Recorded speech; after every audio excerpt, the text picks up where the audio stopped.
Hello, everybody. This is Mike, Erudite DM, and here from Monday night with ShadowRim, playing through the Shadow Dark system with Chubby Funster, aka Greg Christopher. Hey, Greg. How's it going, guys? And Jeff, Death Angel Shadow. And James, aka Better with Bacon. Hey, guys. So we played last week, and you can go back and watch that video again. And if some of you are new to ShadowRim, Greg, you want to just tell them the 10-second splurge? Yeah, so ShadowRim is a adaptation of Skyrim to the Shadow Dark system. And we had our first little adventure on the northern coast, and they have just arrived at, it's called Sentinel in ShadowRim for copyright IP purposes, but this is the Solitude from Skyrim. We got the picture up, so everybody is familiar with where we are. They just came back to town and caroused, and they got or Bacon got an aggressive Nord ally as one of his benefits.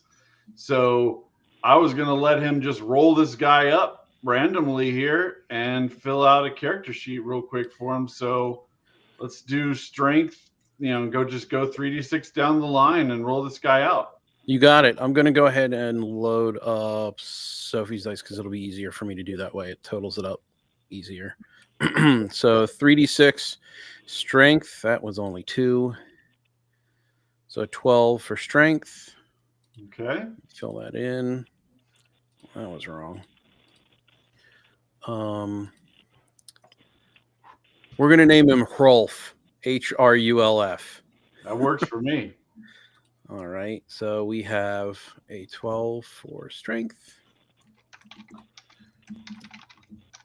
Then we're going to do a 14 for dex. Then 12 for con. Man, can I play this guy? Wow, this guy's coming out good. Then a 10. Okay. That one can just stay the way where it is. 10 for intelligence. Okay. We got a 8 for wisdom. All right, so he's a little dumb. And we got a 9 for charisma. All right. So since he didn't have a high charisma, I'm going to say he's not going to be a shout user. So okay. Give me a D8 and we'll just pick his sign randomly. D8 is an 8. The skull. All right. So he will have some useful spells for you, I bet. All right. Give me 2d6 for his free spell. 2d6. 5. 5. Shower of Sparks. So he has Lesser Ward and Shower of Sparks. So he's a decent magic user in close combat. All right. Let me see. Yeah. And then we can kind of roll up other things behind the scenes. But I just wanted to, figure out who he is that way. For sure. And you said his name is Rolf? Hrulf. Hrulf. I had to make it difficult. Oh, Rolf. Gotcha. Hey, Greg, where was our XP then after the last adventure again? I'm sorry, I was getting my character. It varies slightly now because of the carousing. Right. I think I just got a venereal disease last time. I don't know that I got much in the way. No, I did get XP, but it wasn't a lot. But just got a venereal disease. Not a bad one. I'd be more upset. Something. Well, did you start your second guy at level 2 like we did the first guy? Yeah, exactly. Okay. Level 2. So let's put you at let's say 12 XP since you died, and you have to pay a price for your greed. You really like that greed theme, don't you? It was interesting. We talked about the first live on another show. Me and yeah. Was it just me and you, or I think we were the only ones there? About how amazingly long that combat took. I've never had a combat in Shadow Dark go like that. Who were we on the other night with for like 4 hours? That was Joe and Tim, I think. Joe and Tim. Joe the lawyer at Tim Gothridge Manor. Yeah. Anyway, folks, my camera isn't working, by the way. This is Mike, the Erudite DM. I'm here. Anyway, you know what I look like, but you'll hear me chiming in. We know you just identify as a large town on a cliff. So that's who you are now. All right. So one of the things that I'm going to have this ally guy tell you is that he tells you that he knows of a place where he thinks that there's some kind of ancient stuff down in this cave that he found, and it's just outside of town, and he's willing to tell you guys where it is because of your drinking together. So if you kind of run out of things you want to do in town, we want to go into a dungeon, we can do that at any time. Ooh, another 4 hours in the dungeon. Yeah, no, that will not happen this time. No? Yes. Some So of us last have been time trying. it happened because it was a huge room, and then there was treasure everywhere. And because you guys kept running around grabbing treasure, it gave the enemies a chance to retreat and run back and get more guys to bring into the combat and just turn it into this infinity combat. I thought they had my back. I was chasing after them. I know. You helped. You helped with the process. Thank you so much. Yeah. So yeah, that will not happen in the dungeon that I set up for this. But go ahead. I wanted to thank my ear trumpet for the super chat, $1 Australian. Appreciate it. And so on the map in ShadowRim, there are 4 hexes for Sentinel or Solitude here. So you guys are entering in hex 1021. That's where you've caroused and everything. This is a kind of low class area. There's a tavern. That's where you caroused, called the Bloody Tusk Tavern. It's one of the few taverns on the whole map that you can carouse up to the maximum +6 bonus. It's that big. It's filled with all kinds of ne'er-do-wells. And there is a Wicked Rat Inn where you can stay overnight for two gold pieces. There's an alchemist shop where you can buy alchemical ingredients or potions for 80%, or you can buy them for their regular price. You can sell them for 80% of what they're worth. And then there's also a trader where you can get all kinds of gear that's on the equipment list in the game. So this is kind of just like a default district where you can get all the basic stuff that you need. And then if you want to explore into other parts of the city, we can do that. But while you guys are kind of getting your bearings here this morning after a hard night of drinking, you see that they're preparing to execute someone. And you hear people talking about that this guy is being executed because he's making these blasphemous claims that people are going to be able to start using the ancient shouts again and taking back Skyrim for the Nords. And so yeah, maybe you shouldn't go around sharing with everybody that you can do the shouts, Death Angel Shadow. Yeah. Oh. Did I let that slip somehow? Yeah. So they're setting up for this, and you can see kind of mostly people are in favor of this. Then for people that don't know Skyrim, there's been a political thing where this stuff has been outlawed. Worship of Talos, the god who represents one of the historical figures in Skyrim. He's been taken out of the Pantheon, and using this shout power has been banned. So, blasphemers. Yeah, so they take this guy to the block, and I'm assuming you guys aren't going to start trying to fight him out of execution, and they execute him. And then the crowd just starts to disperse. Why did they execute him? He was using shouts. He was talking about people taking Skyrim back for the Nords. Well, the North is good. Yeah. Is there any entertainment? Or like public food hawkers. I mean, is this an event? I mean, public like execution is pretty entertaining. I would Like think. Is another there city- any entertainment? Yeah, I mean, in other cities I've been to, public executions, all good fun. People turn out by the droves to come see that. Yeah. Usually Yeah. there's people selling in the streets. Is it that thing, or is it kind of a moody, darker? Yeah, I mean, there's some people selling,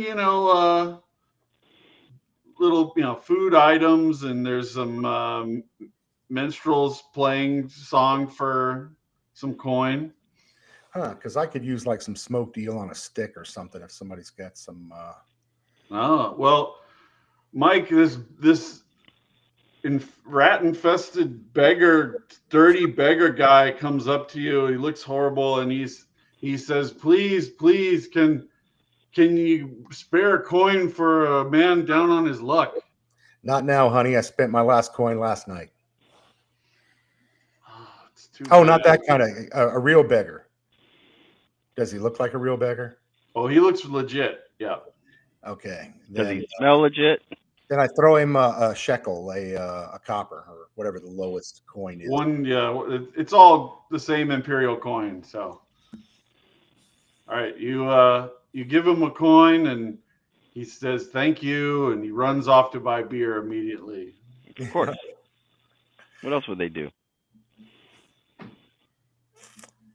Oh, you're not getting whatever. All right, so what do you guys want to do? You guys want to head to that inn, the Wet Rat, I think it was, someplace, and see if we can grab an ale and maybe make our next plans, look for work, that kind of thing. Well, there's the bloody. Yeah, I also want to head to the Tavern. blacksmith. Oh, that's fine. We'll go hit the blacksmith. If you're looking for a blacksmith, then let's do that. All right. What do you want at the blacksmith, Bacon? So I put my bag down. Ingots? I put my bag down and I pick up out of my pack the two, I guess, I'm going to call them bundles of corundum ore. I have 8 bars total, Okay. and I toss it on the counter as best I'm able, heave it onto the counter, and I address the blacksmith. What can you make me out of this? Well, from a game stat standpoint, he needs 1 ingot for 25 gold piece value of the item in order to forge you a thing. So with 8, you could get him to forge basically anything you needed out of corundum, which is the dwarven property from Skyrim. So it would be. Let me just go into what the bonus is. What if he forges an armor for you? It'll increase the armor class by 1. If he forges a weapon for you, it'll increase the damage by 1. You can also try to forge the thing yourself. If you have 1 ingot per 10 gold piece value, you can do it yourself and make a wisdom check. But if you fail, it will ruin the metals. I will allow him to do it, and I'm going to request a longbow, corundum longbow. Okay. Oops. So 40. So he needs 2 of the ingots, and then he still needs the price of the longbow, which is 40 gold. I hand it over, Okay. and I put the other 2 ingots in my backpack, or the other 6. And you hear this sound that you're familiar with from playing Skyrim, and then poof, you have a dwarven longbow.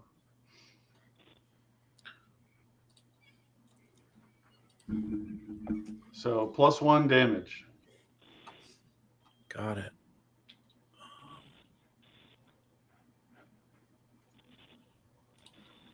All right. Anybody else want to do anything here?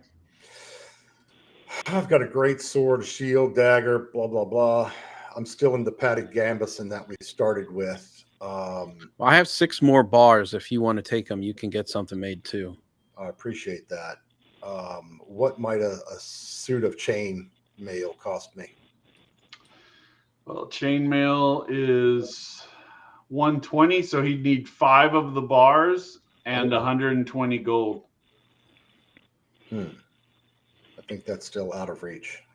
I'll give him 6 bars, and I will attempt to barter with him. I have a Percoline statuette that's wrapped in leather in my pack. I take that out and I place it on the counter and I say, is there equal value here? Yeah. Plus the additional corundum bars. So yeah. Because each corundum has a good value on top of the thing. Okay, he goes back to work, and he makes chainmail for you, Mike. Awesome. That is 15 plus Dex Mod AC bonus, 2 gear slots, and disadvantage on stealth and swim. So if you fall in the water, Understood. you're hosed. Mine comes with a zipper. Be a boat anchor like me. Velcro. Yeah, a boat anchor. Instant boat anchor. Okay, so updating my sheet here. I peruse around. We're in the blacksmith shop, right? So Yeah. I'm not too optimistic he's going to be carrying any torches, but Well, there's an adventuring shop that you could get the stuff from. Okay. General store place. Anything from the adventuring gear list, so you can get torches or whatever at list price. Why don't we put our heads together real quickly and just compare notes, because sooner or later when we leave town, we should know who has what. If you guys are up for that, I'll start the info. I've got 2 bandages. I've got flint and steel, water flask, and oil flask. And that's about it for equipment right now. I've got rations for 3 days, and then it says rations times 3. So I don't know if that's for 3 days as well. So I don't know if I got a total of 6 days. Yeah, that's the same thing. Yep. Okay. You really need the rations in order to recover hit points during a rest. Okay. That mechanically, that's what they're useful for in Shadowrun. I don't think I used any of those because we came to town, right? So. Yeah. Let's see. I've got flint and steel. Was I able to recover some arrows, or am I back up? Yeah, there were plenty of arrows from after the battle. You could have stocked up however much you want.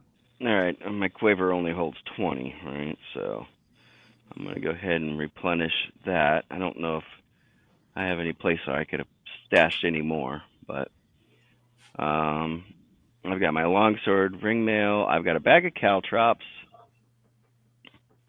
in my fancy new mace, and a whetstone, so I can sharpen my longsword. Let me pull up. I know you gotta find where that document is.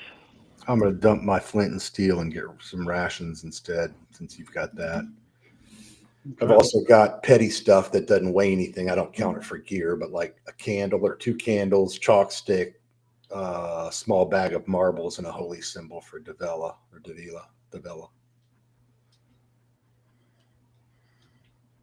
Oh, and I had a potion of protection. I don't know where either my first guy bought that or we picked that up as treasure. You picked it up. Yeah. Oh, did I? Okay. Should I still have that, Greg, or get rid of it? Yeah, that's fine. That's fine. Yeah. Hopefully one of the other beggar comes up to you, Mike, and says, I heard that you're caring for the beggars. Would you it's a woman. She's even rougher looking than the first guy. She says, I heard you were giving out lots of gold pieces to people that need it.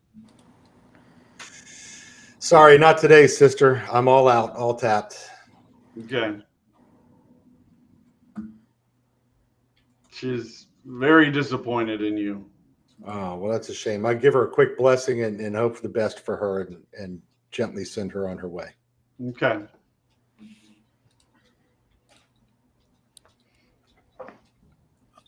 Still at the blacksmith. I'm going to sell my old longbow Okay. to see what I can get for that. Assuming you want. You can get 80% selling it. Got it. Death Angel, I see you talking, but you're on mute or something, I think.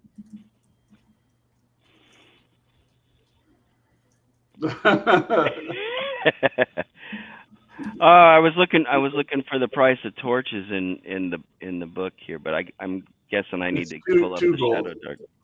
Huh? It's just 2 gold. Per torch? Yeah. Wow, those are some pricey torches. Well, man, I adjusted prices relative to, like, the base price for things changed, so I had to double it from Shadow Dark's price. Inflation. Hey, M. Melnick asked in the chat what class is Bacon's character, and this is a classless version of Shadow Dark, right? In more ways than one. Correct. Yeah, you roll talents at each level, and it's all talent based off of a star sign. Where is the merchandise at? You can find that on drive-through, folks, if you're interested in ShadowRim, or I'll put the link in the notes afterwards. It's also in last week's show. Thank you, Mike. Yes, sir. Oh, for ShadowRim? Yeah. Oh yeah, it's in my show notes as well. A beggar comes up to you, Bacon, and says, please, sir, I need 10 gold pieces in order to help move my family away from this horrible conflict in Skyrim. Please help me. I shrug my shoulders, say nothing, dig into my pockets, produce 10 gold, and give it to him. All right. You gain 1 XP. That is enough to take you up. I actually wrote it in there before. It's amazing. I was like, there's ways for us to get you 1 XP, man. So there you go.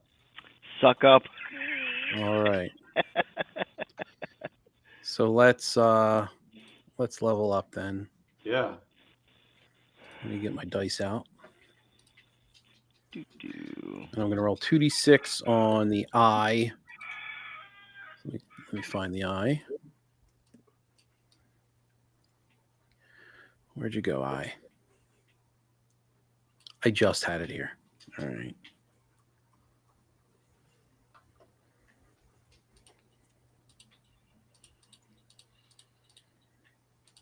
So this is the following day after we got back, Greg, and did our carousing. Yeah, and you spend a night of drinking. Yeah. Right. 5 is I learned the fire rune spell. Man, you're learning. You had lightning rune already, right? Yeah. You're gonna be able to trap things up.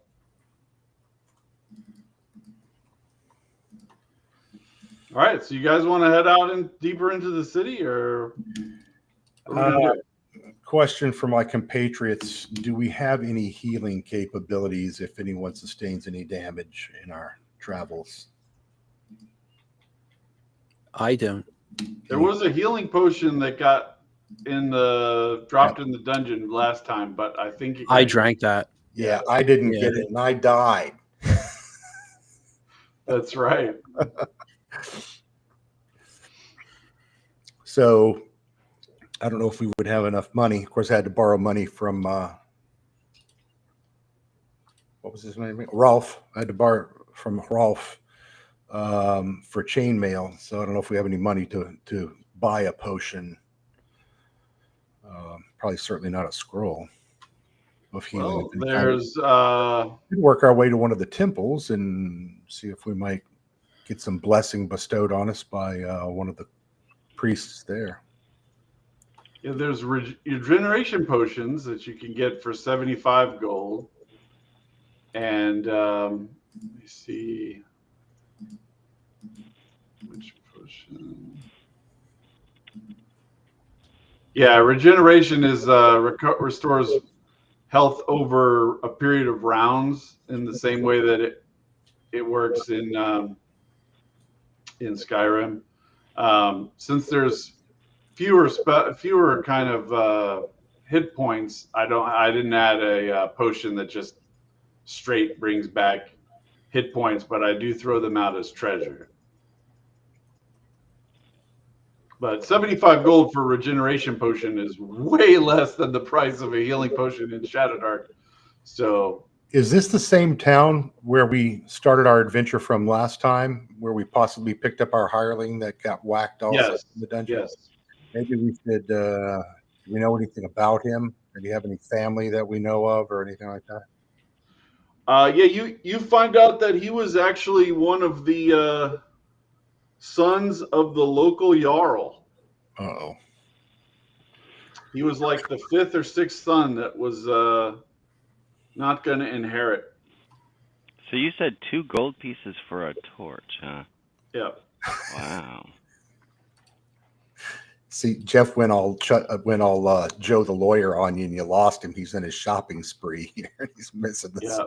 Well, I mean, you know, I was looking for that in your book, but you know, in the Shadowdark book, it's only 5 silver for a torch. So,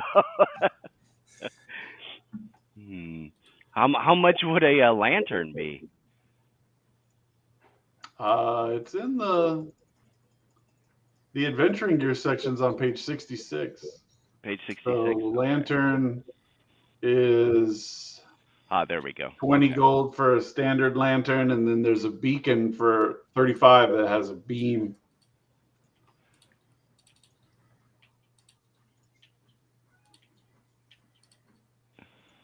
Let's see. You notate candle. Candles are Yeah, you. not good. It's a very small light radius, like just to read. Yeah. I just. What do you think? Should we get a lantern or I mean 20 gold for a lantern, 35. We've got one that would be a beam. Does it have a cover on it? I'm guessing. Yeah. So you can cover it, and then it just will have dim light in your area or something like that, as opposed to the bright beam in front of you. Yes. What do you guys think? I'm not in a financial position to contribute much at this point, but Well, I mean, it's either that or we carry torches, but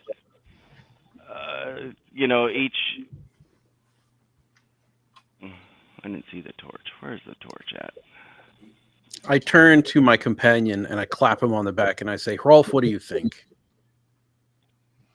What do I think about what? Torches. Should we get some you should torches? always bring torches. You never know when you might have a light mishap in Shadowdark. That's a good call, Rolf. Breaking that fourth wall. Oh, that's why. yeah, I'm totally lost. I thought James was Rolf. Negative. Rolf James asked you about the forearm that you had attached to your belt as a trophy. Oh, this is from a previous fight. That reminds me, I need to find a campfire somewhere. Guys, I'm going to head out just outside the Gate of Solitude to build a bit of a campfire. You can come find me when you're finished. Rolf, I guess, come on with me. Okay. I'm debating still about whether I want a torch. Well, I should probably get some torches anyways, right? I've got 2. You've got 2. What's the duration on a lantern? It's 1 hour for each oil flask, just like in Shadowdark. One real time hour. Okay. So I need oil flasks for. Does Yes. it come with any oil in it? No. Okay. Oil flasks are. Let's see. 6 gold each for 2. 6 gold for 2, so 3 gold each.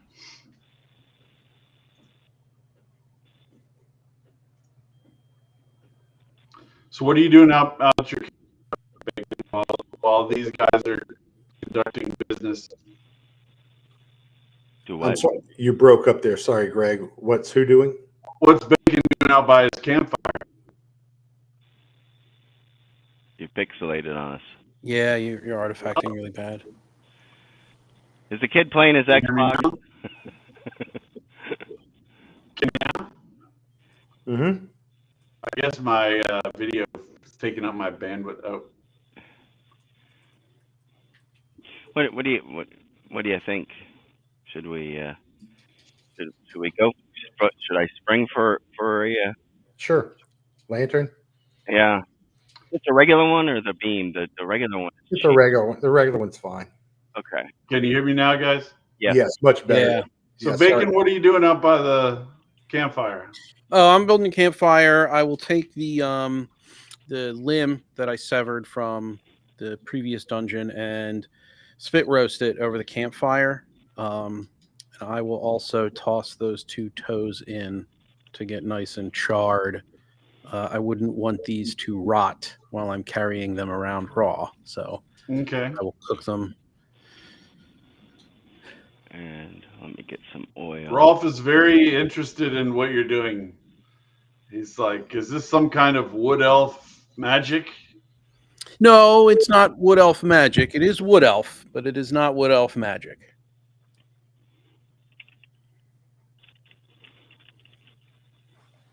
Hmm.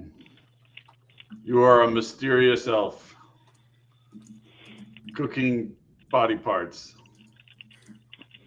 Okay. It's the Green Pact, Rolf. It's the Green Pact. You can't let anything go to waste. Lantern, oil. So that'll be 6. That's 12. I'm just waiting for Jeff's guy to finish up here. Yeah. I know. Me? Am I slowing us down here? Oh no! Please look at all the lanterns. They come in minty, You got a whole Different colors. shades of colors. Yeah, different colors and sizes. They're all so pretty. Yes, get a damn lantern and let's go. Hey, Mike, give me a D100 roll. Oh no! How am I going to be punished now? Let's see.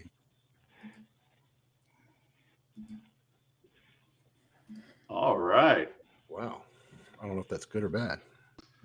So you hear that these 2 guys are talking about the town to the south that is out in the woods and overrun by vampires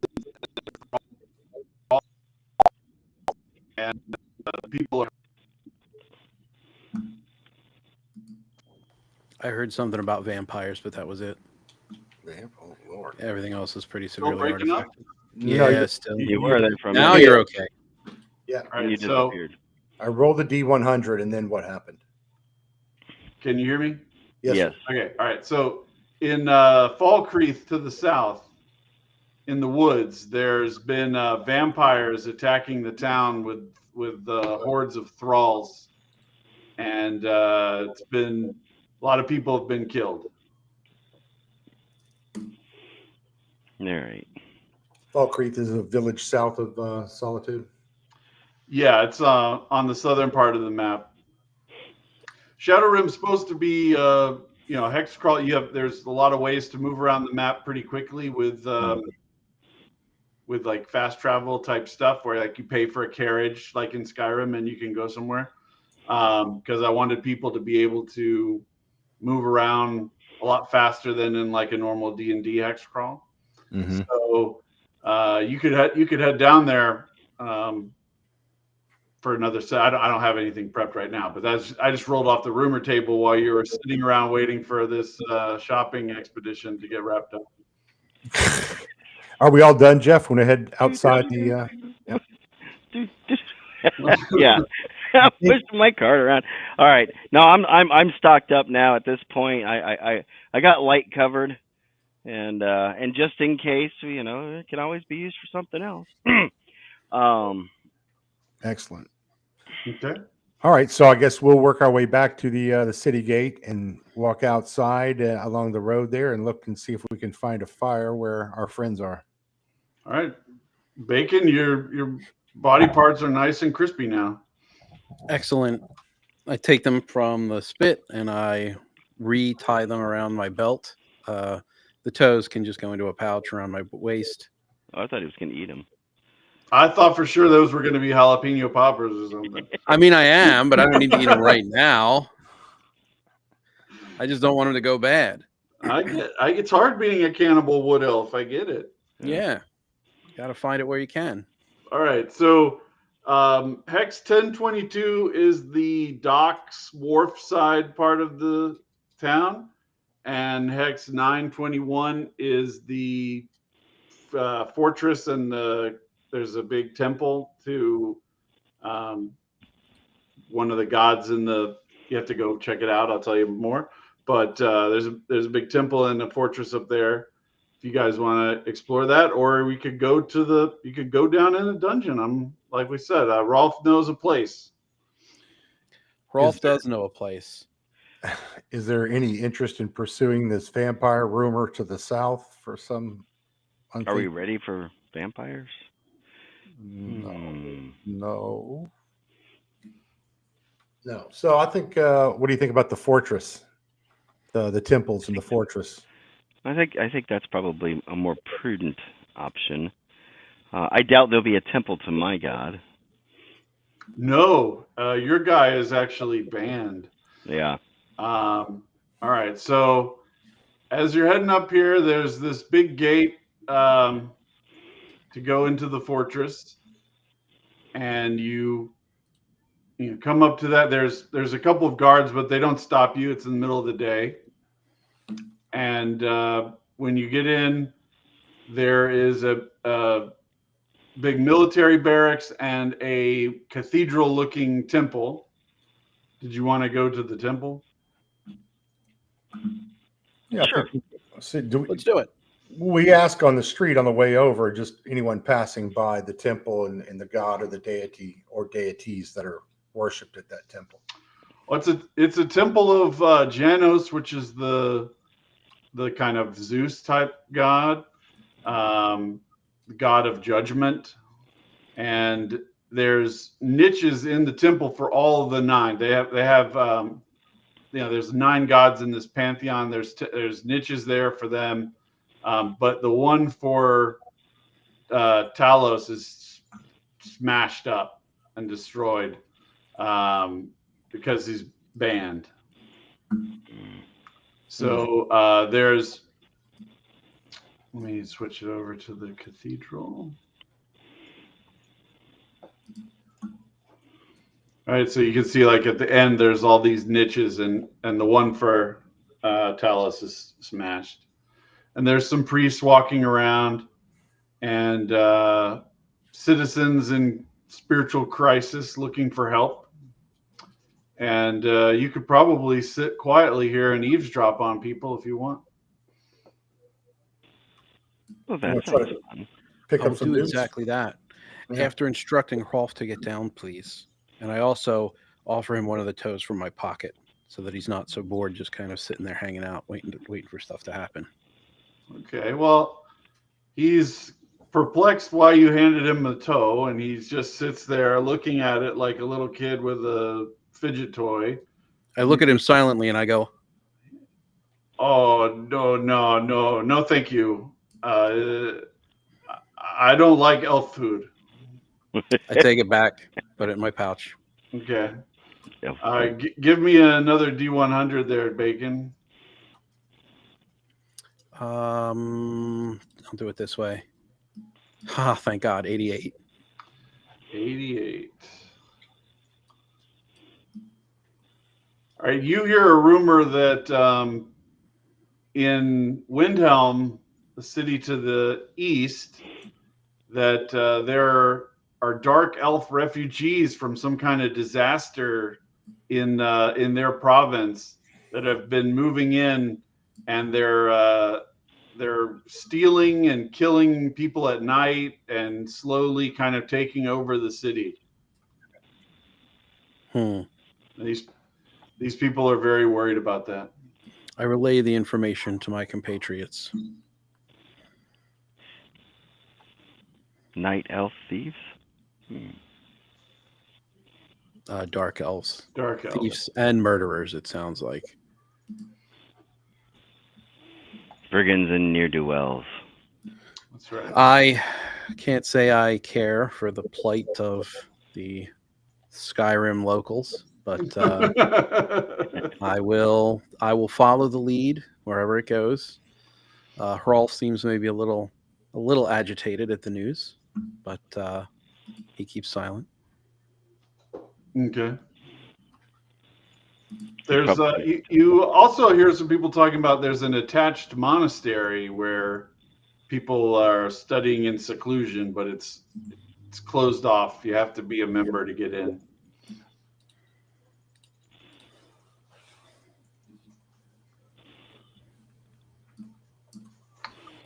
I don't think that's for us. Yeah. There's also an annoying young woman who keeps trying to start singing songs, and the priests yell at her and tell her to go to the Bard College if she wants to sing. There'll be none of that Bard shit in here. Always hating on the bards. Now in the temple you can get basic scrolls for 50 gold each to cast spells off of a scroll. You can't learn a spell off a scroll like in D&D, but you could have it as a one-time use item. I do not have enough gold for that. I don't either. I bought too many flasks of oil. The priests are very disappointed that so many poor people have come into their cathedral. We met a few of them in town earlier. Ridiculous. You gave up a bunch to them. You don't even have 50 gold? This is nuts. I have 50 gold here. After I just said I care not for the plights of the Skyrim locals. You can buy a scroll for any spell that you want. All right. Actually, I misspoke. You can buy a novice scroll, which is on page 79. So novice spells are Animate Dead, Charm, Circle of Protection, Clairvoyance, Conjure Steed, Destroy Undead, Fire Rune, Frost Rune, Fireflies, which is kind of like a bunch of little lights everywhere floating around.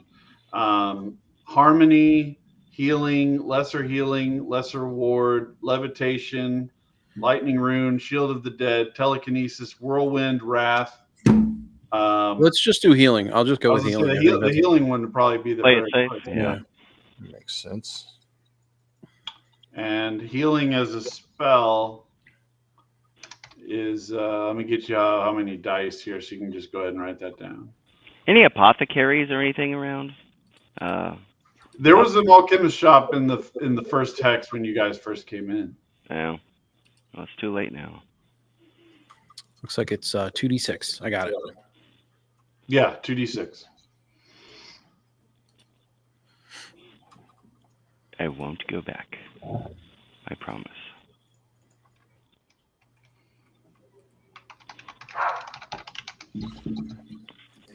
All right. So what do you guys want to do? You want to head out here? You got anything else you want to do? I think I say we're we move on. Yeah, I'm good to go. time to go kill things and break people. Or, I mean, Okay. kill people and break things. Yeah, whatever. Yeah, Something like that. All right. something like that. Mike, give me a wisdom check.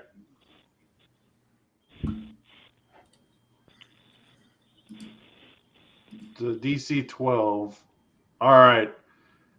You barely catch some kid trying to pickpocket you. So I grab him. How big a kid? Small one, half my height. Maybe 9 or 10. All right. I just cuff him about the ears. I'll hold him and, grab him and shake him down and say, give me whatever you're holding on to that you stole. Turn it over.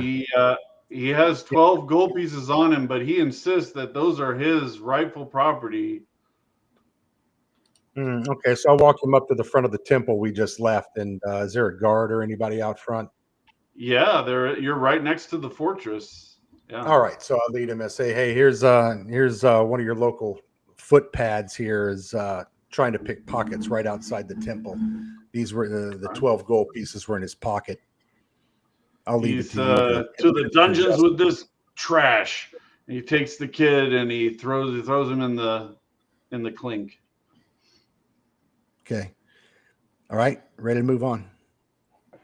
I'm All not right. succumbing to the Charles Dickens poor Tiny Tim nonsense. All right. Gotta Street clean up these justice. streets. Street justice. Justice. baby. Yeah, Great justice. I was prepared to take a bunch of gold pieces off of you if you had failed that roll. So Yeah, I'm not supposed to feel Fine. that. You wouldn't have taken a bunch because I don't have a bunch left. that's right. I knew there wouldn't be much, but you did the least in the cathedral, so Yep. I figured you were wandering around bored and easy mark. All right.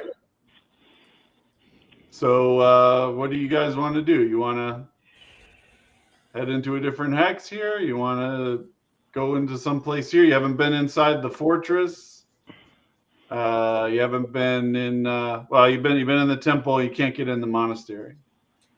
Yeah, and we just were part of the Jarl's son. I don't know if the Jarl is in power at that fortress, but his son got wackadoodled last session down in the dungeon with us. I'm not sure we want to go spend time explaining to the Jarl where his boy is. So maybe best avoiding the fortress. Okay. Well, the Jarl is also- actually in the Blue Palace in the.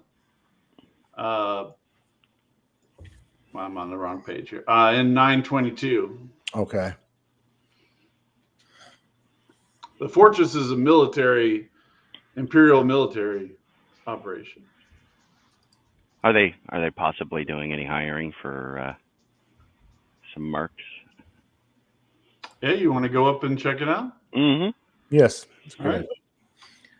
So you go in, and there's some legionnaires training in the courtyard, and there's a centurion there. It's like, what are you guys doing coming in here? Looking for work. Well, we've had 2 patrols disappear recently. It's probably these damn rebels. If you can bring us some credible information on what happened to these guys, we'll pay 1,000 coins. We lost 16 men altogether Where did this happen? on the roads to the south and west of the city. And the south and west. Yeah. South. So I mutter under my breath, don't forget the vampire scourge to the south, yeah. or at least a threat. I mean, that's credible information. We could just collect now. We heard a rumor. It's Yeah. incredible information. Yeah. All right. How much do we get paid for this rumor? I go to the Legionnaire and I say, vampires did it. That'll be 1,000 gold. Well, do you have any evidence that these vampires did it? Do you have any any proof that you've recovered from them? No. Do you have a vampire here? We have it on good authority from Bingo Bongo the beggar. Wow. He's a trustworthy sort. He says maybe it's time for you guys to move Shuffle. along. We'll just be heading out. Well, vampires to the south. There's also a patrol that disappeared to the west, so that might be an opportunity. Either way, Yeah, if you Is want to that the- avoid the vampires going to the west, seems like. But then again, there could be vampires to the west, and it's just the rumor only identified them to the south. So yeah, the two. Rolf tells you that he's heard rumors of vampires in this city. in the city, Yeah. Some Oh. people say they're in the sewers. Well, thank you, Rolf. Do they live there with the man-sized rat creatures? I don't know. Okay. I Well, thank don't you. go. I don't go in the sewers. I clap him on the back and I say, Rolf, you know what? I like you. Rolf likes you too, even if you eat toes. Toe muncher. All right. So Call you toe muncher, my friend. Smacks you on the back. Toe muncher. technically that's called a shrimper, but that's a whole different discussion. So Brenard pulls out his last coin, one of his last few coins out of the pocket, flips the coin and says, looks like West. West sounds good. Anybody got a better idea than West? Nope, West it is. West it is. So we start. What time Westward of day? ho. Well, I look up at the sky. What does the sky look like? Is it cloudy and cold? Oh, Is you it guys have windy? been wasting time. It's getting late in the day. I say we go. Yeah, I say we start heading out west, and we can strike camp out somewhere on the roadside, or try to find a village or something. Certainly, it's safe this close to the city. We can't get that far on foot. Certainly, it's safe. Nobody's Only we had a war horse or something. Yeah. If only. Let's see if I can set something here. I forget. Turn off the grid. No, that's not it. Sorry, bear with me a second. I'm just trying to.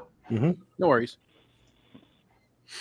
I set up the hex map hastily, and trying to figure out how to turn off the grid so that I can just move. There we go. Okay. All right. So if you really want to leave the city, that's fine. Well, on our way out, before we go, I'm going to keep my eye open for some sort of any kind of cobbler or a shop that makes boots, anything like that. Yeah, you can find a bootmaker. I'm going to run in there real quickly, and I'm looking around for an old scruffy beat up boot if they have one. And sure, great. One gold. Buy a pair of gold of old crappy boots. Don't need the pair, just need the one. Thanks. I know, but I'm trying to give you 2 torch boots. Well, I know that's what you're up to. That just seems greedy. Pay attention. 2, huh? Okay, or a backup. All right. So 1 gold piece for a pair of cheap boots. Yeah. Tall and somewhat firm, so they don't fall over. Sure. Riding boots. All right. Never thought of using. I'll throw them another gold piece if I can get a couple of feet of string or twine. Sure, not a problem. Laces or something. Okay, removing that from my gold. So, alrighty, Mike, just to give you a sense, because you're senseless. You're not a Skyrim guy. On the map, I'm drawing a line to the place where the vampire rumor is supposed to have occurred. Fall Creek is way down here in the south. Oh, it's way far south. Yeah. Let me adjust the map here so folks can see what's going on here. It's way down there. It's so how many days journey in ballpark are we guessing that would be? It shouldn't be that long. It says it's only 155 feet. Yeah, it seems like a easy walk. Yeah. Well, let me just want to make sure I'm giving you the right numbers. Hex crawling is 2 hexes a day walking, 4 mounted. So it's quite a ways. Is this you got to change? Maybe I should adjust that scale for Skyrim here. You probably should. So maybe I already did actually. I haven't done the overland in this in a while. That's not it down here. Someplace closer. Or here.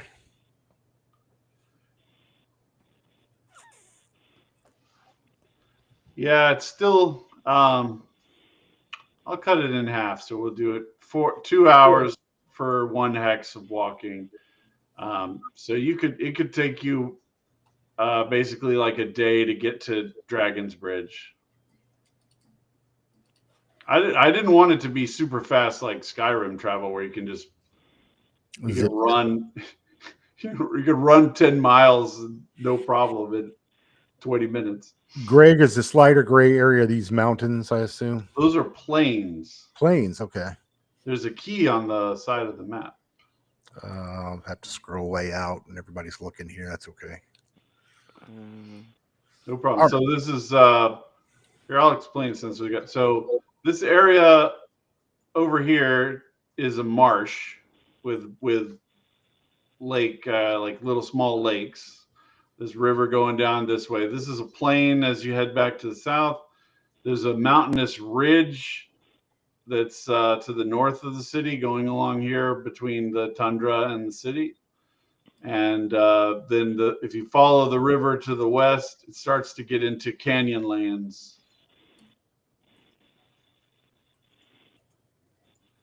All right, so we're heading then a day's journey due south or south. Yeah, I thought we were going west. That's right. We flipped for west, didn't we? We did. Yes. Yeah, I'm being lured by the vampires. You are. All right. Do we have a road to follow then, Greg? And there is a road you can follow Along the river, or heads to Dragon Bridge. How many hours of light do we have here before sunsets? You could maybe make it 2 hexes before sunset. All right. Bacon, what do you think? I think we start walking. We start walking. all right. Yes, Like sir. here? We were talking. If that's where the road leads us west. Okay. All right. You set up. Let's see.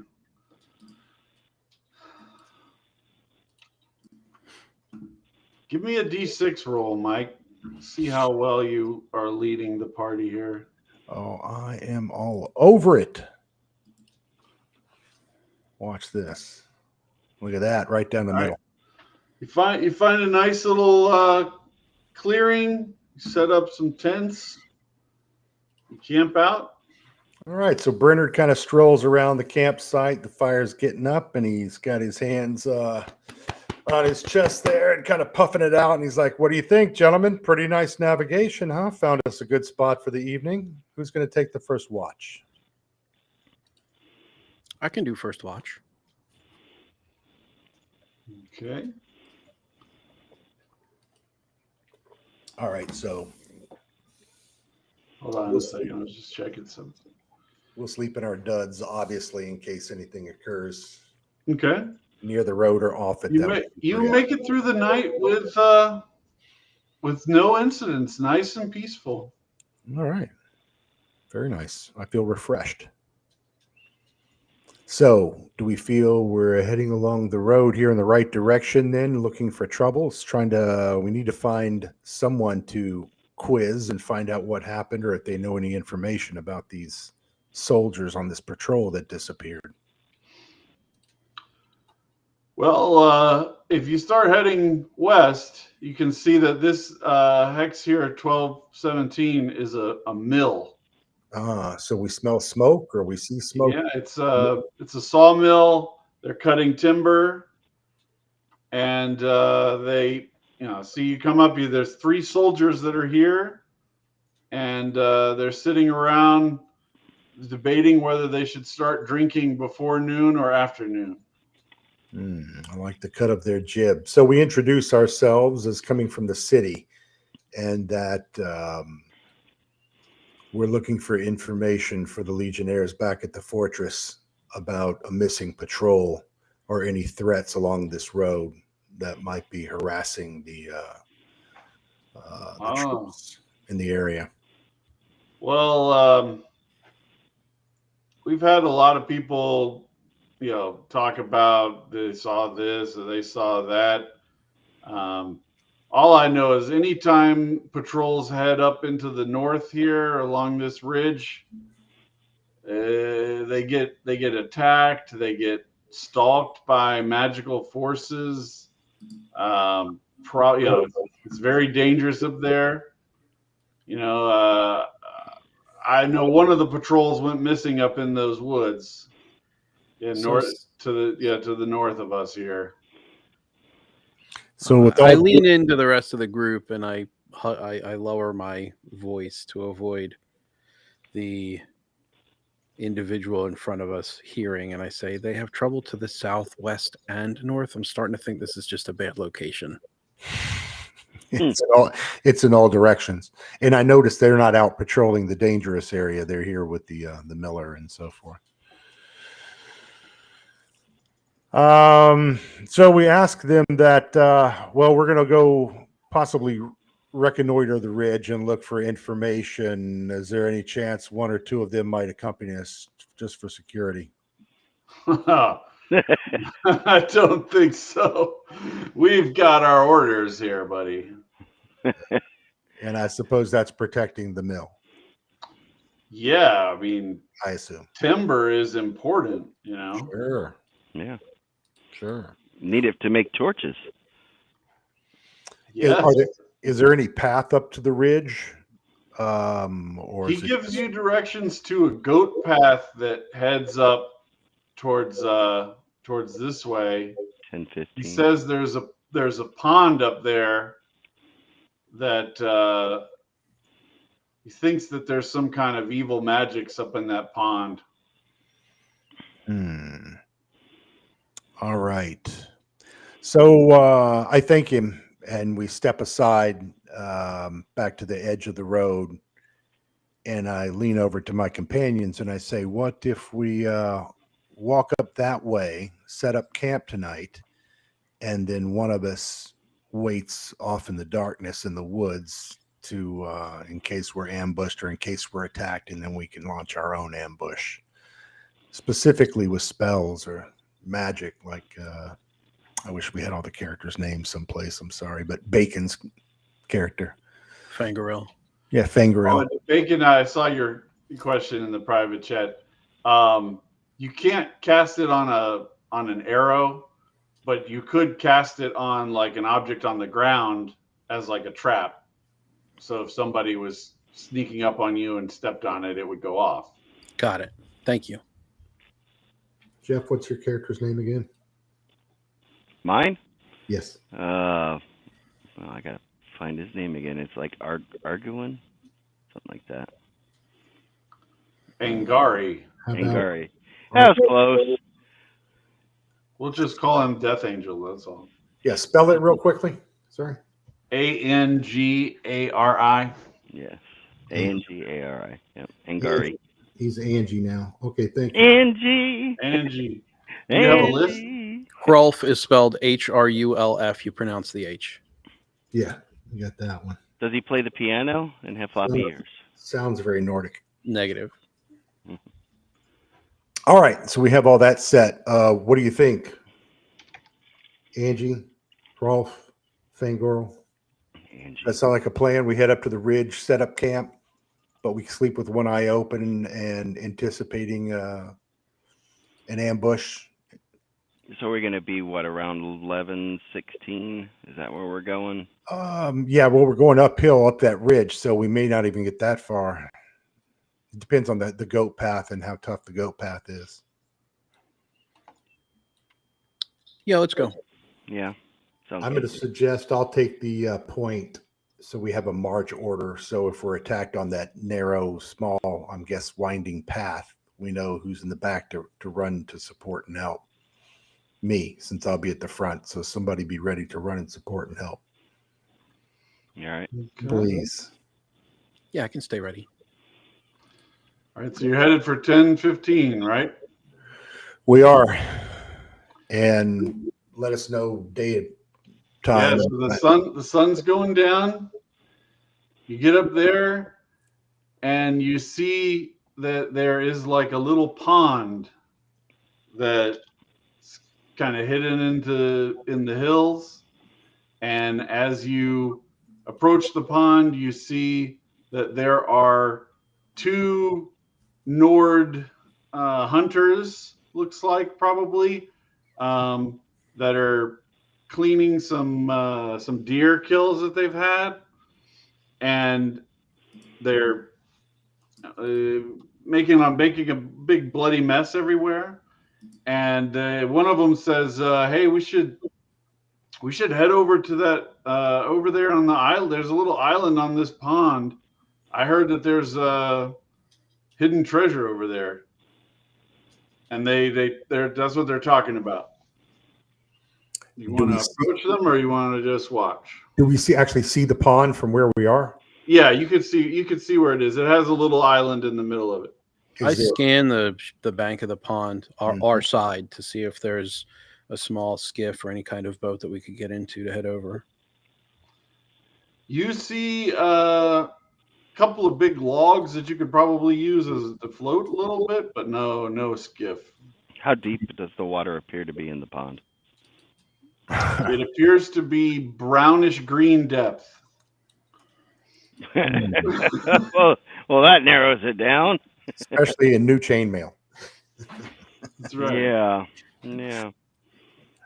I suggest first thing we get under cover so that they don't observe us, and we maybe take cover in the woods nearby where we can see what else these guys are up to. We could always let them go and get the treasure and kind of ask them nicely what they found on their way back.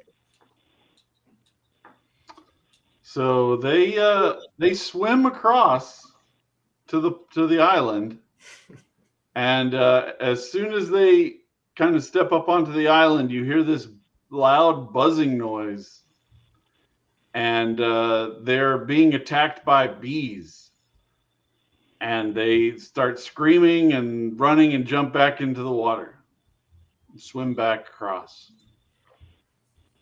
Do the bees follow them? When they come out on the other side, they don't appear to be being stung by bees anymore.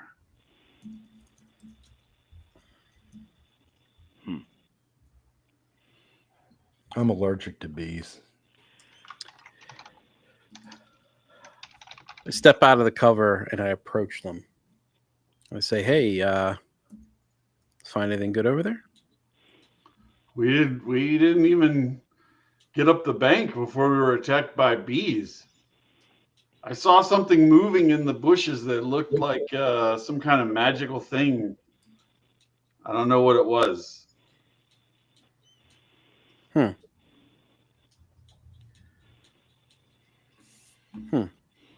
Wait. So now that we've revealed ourselves, we asked him, "Is there a boat or anything we could take over there? Is there anything better than floating on a log?"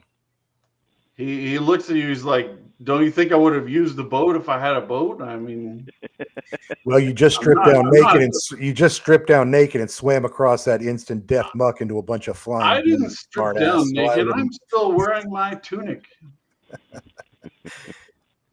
All right. You can't get a naked figure in this game without mods.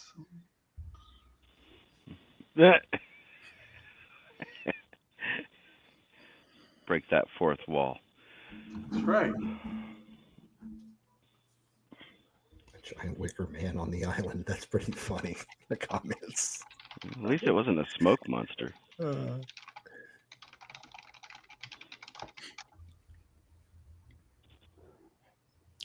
I mean, is it worth waylaying for this, or should we just continue on our way? Yeah, I'm not willing to strip out of armor and swim across this. No, me neither. Yeah. I sink like a rock. I swim like a rock and sink like a boat anchor. I mean, I could probably swim it, but I don't want to mess with the bees. Buzz. Let's find more information out before we go dabbling with. I don't have any pesticide handy, so yeah. And there's no guarantee that this has anything to do with what they were talking about or what's going on. I mean, it may be or it may not be. Who knows? Yeah, I suspect there probably is treasure there, but do we think a whole patrol of Legionnaires swam out there and met their death? I mean, maybe they did. I don't know. I doubt it. Maybe we should keep on going. Did these guys have camp in a fire? Greg? They do. They were getting ready to go to bed. Yeah. All right, so we just ask them we're willing to share rations and and drop a break. Okay. They're happy to be, not alone. Yeah, strength in numbers, Yep. even if we're not following each other's direct paths. All right, are you guys content to seek safety in numbers by the fire? I am. All right, that seems to make sense. So we'll bed down there for the night. So Okay. I'll start speaking to them in our native tongue, and Ralph should be able to understand me as well, right? There is no different language for Nords and Imperials. Oh no, okay. No, you all speak English unless the game is dubbed into another language.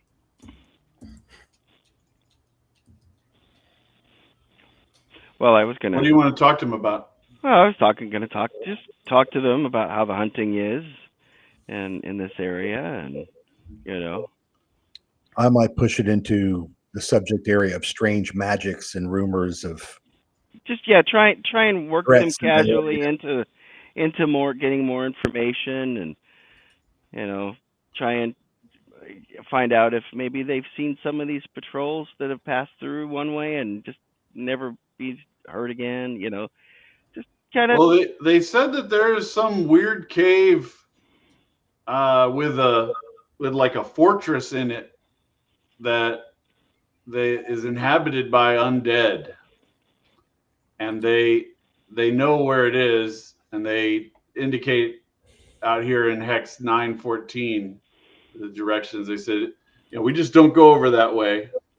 Now, when you say undead, that's a very broad category. Well, there's skeletons is what we've seen, but we've also seen some kind of other things in there. There's like this blue magical glow. We don't want to mess with that.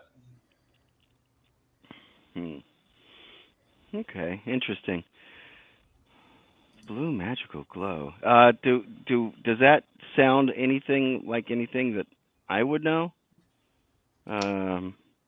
No. It doesn't sound like a Nord thing. Nothing from Nordic stories or. Okay. Well, I think we might want to check that out, and maybe we can clean out some, put some dead to rest. Sure. It'll work. I'm confident in you. Yeah. Until we die ourselves and become undead, and then Greg, again, I don't know this system, but or Skyrim, but my holy symbol, and of course, I'm not a priest, but would that carry any weight or be of any tactical use in meeting something that's not entirely alive and not entirely?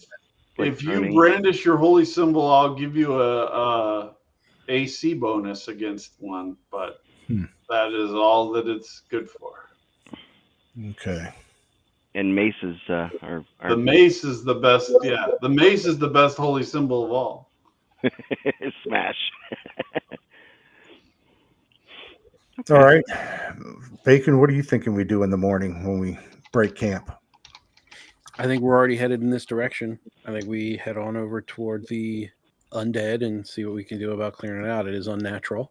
Okay. Yep. And I am happy to end it. We're head over that way in the morning. At dawn break of dawn. Is that about right? Yeah. So throughout the night, you don't see anything else that approaches your camp, but you do occasionally keep hearing the sound of bees off in the distance. Throughout the night? Yeah. Really? Unusual. So maybe keep your cloak handy or something to cover yourself, or be prepared to try to outrun them if we're attacked by a swarm. All right, so the next morning we break camp and part ways with the Yeah, they said they're headed back to hunters. Dragon's Bridge to the south. Okay. All right. Let us pursue onward. Is there a path, a continuing goat path or other path towards this cave, or are we just? Nah, you're gonna start being in the real rough. Difficult terrain. Is it going to impede our? It's going to impede our movement. Yeah, I'm gonna say it'd probably take a half day just to get to 914. Okay. Okay, so when we get there, we'll of course take a break and drink some water, maybe a ration or something, just so we can avoid any fatigue. Okay. So we get along the path. What do we see looking up the hillside there towards where we think the cave is? Well, luckily you got a random encounter. Oh, luckily. Yeah, it's good. All right, so give me a D100, Mike. D100. Oh, shoot. 26. 6. Wow, lucky. You find a bundle of 5 torches bound together by twine that's been dropped on the side of a tree. Well, who's carrying it? Because I'm full. I can grab it, unless Mike wants to. How many gear slots does a bundle take?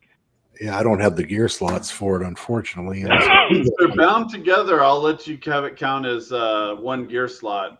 But if Yeah, you I can schlep that around. I've got one open gear break slot. them up, it takes up more. All right, I've already got 2. Bacon, can you handle 1 gear slot for 5 torches? Yeah. Big Sure strong. For Skyrim fans, one of the things that's in this game is all of the standing stones from Skyrim are in the encounter tables, along with random kind of loot drops and then monsters. So going out into the world, you might find that a particular standing stone just appears here because you rolled it on a random encounter table.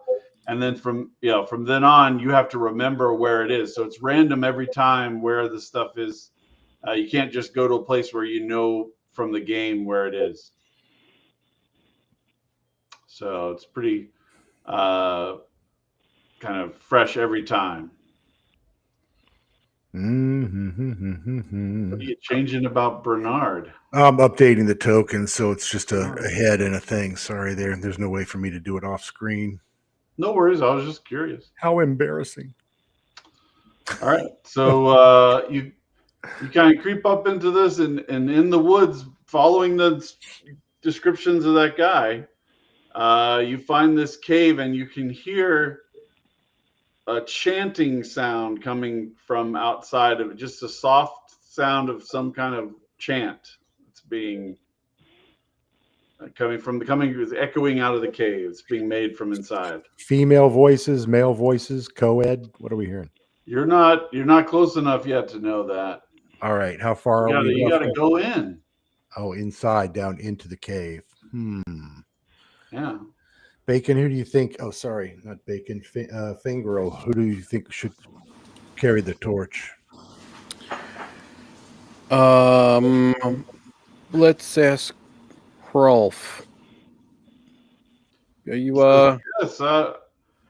Did you bring me a weapon too? Yes, I got you a great sword. Awesome. Well, he can't carry a great sword and Oh yeah. Well, I'll carry the torch then. okay. I will need to put it down if I have to enter combat, but I can carry the torch. I'll do that. Well, doesn't somebody have some boots? You got to That's carry. true. You got to carry the boot around to put the torch in. Yeah. Well, that's the beauty of the torch boot. You put the torch in and then you just move it along and leave it, and then you have hands free. Right. Yeah. No, I follow you. I'm just saying somebody's got to carry the boot from place to place where we put it down, though. Okay. So All right, so you keep risk. kind of creep into this cave and you come out along a ledge, and this is what you see. Oh, holy shit! So there's some kind of magic, powerful magic being cast over there, and you would have to kind of climb down and work your way through ruins of this fortress in order to get over there. And you see a lot of skeletons. Mike, give me a 66 roll. 6 6-sided dice.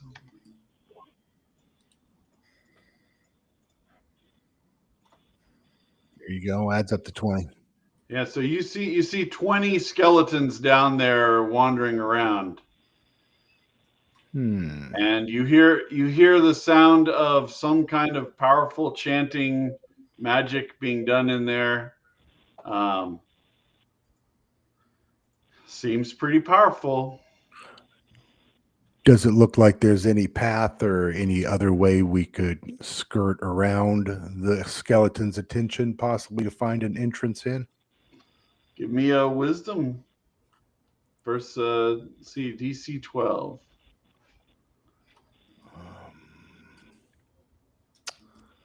Good grief.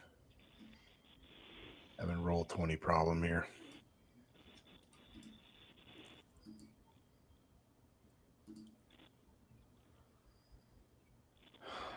What the hey is going? Okay, there it is. Sorry.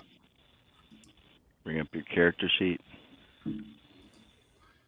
No, so you're looking along and you kind of knock some rocks down into the area below, and a couple of the skeletons see you, and they start to climb up your way. They drop their weapons and just start climbing up the rock. I warned the others. Is there a route out other than leaving the cave? Is there any other path we could take? Now you can pull back. I didn't prep a dungeon for this place because I had no idea you were gonna. Yeah, where we were going this to land. way. Sure, Yeah. no problem. So we can theater the mind of these skeletons coming at you. Roughly how many looks like they're coming? All 20? No. Let's see. Oh, I typed it wrong. 5. I tell the others there's 5 skeletons coming quick. Do we stay or leave? Well, there's just 5 skeletons. So that's a stay. Yeah, let's stay. We can handle these. Good enough. If only somebody had some kind of runic magic that they could leave as a trap and then pull back behind the runic magic. Yeah, if only. Yeah, Rolf, do you have any runic magic? I will go ahead and step forward and place fire rune. Okay, give me a spellcasting check.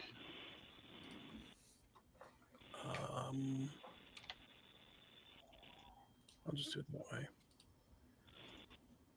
No, that was not correct. No, I'm so sorry. You're gonna have to tell me what the check is. What do I need to roll? No, you clicked it right. Yeah, you got a 5. Yeah, you got to get a DC 12 to cast. I think this was only on a D6 though, because I haven't. But I don't know. Let me. It's rolling a 20. Oh, it is. Okay, great. Never mind. Yeah, it's rolling a 20. Gotcha. You just got a 5. That sucks. So he failed. Yep. So he's failed. Big fail. The skeletons are getting closer. You got anybody going to fire ranged weapons while he's doing this? Yes. If we have initiative, I'll throw a spear. I'm not giving them initiative since they're climbing. So yeah. All right. You hit one. Let me just double check skeleton HP.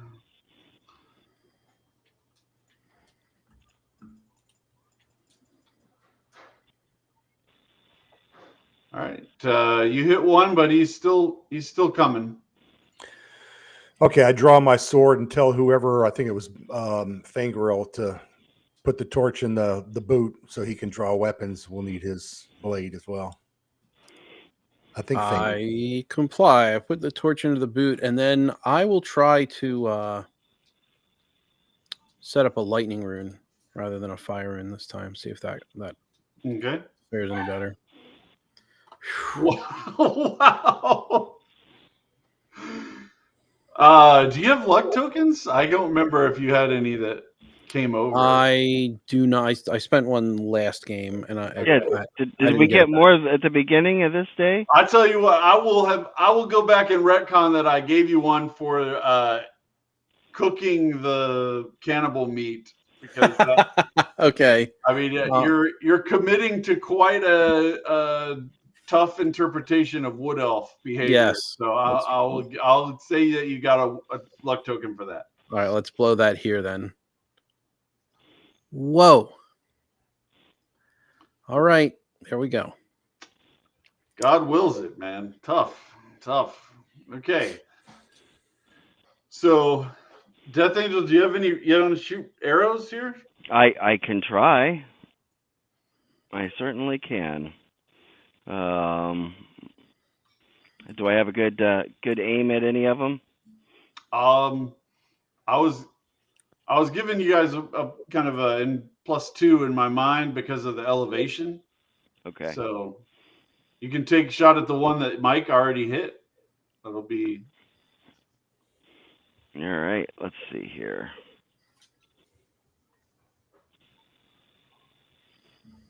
Why did it? It was yeah.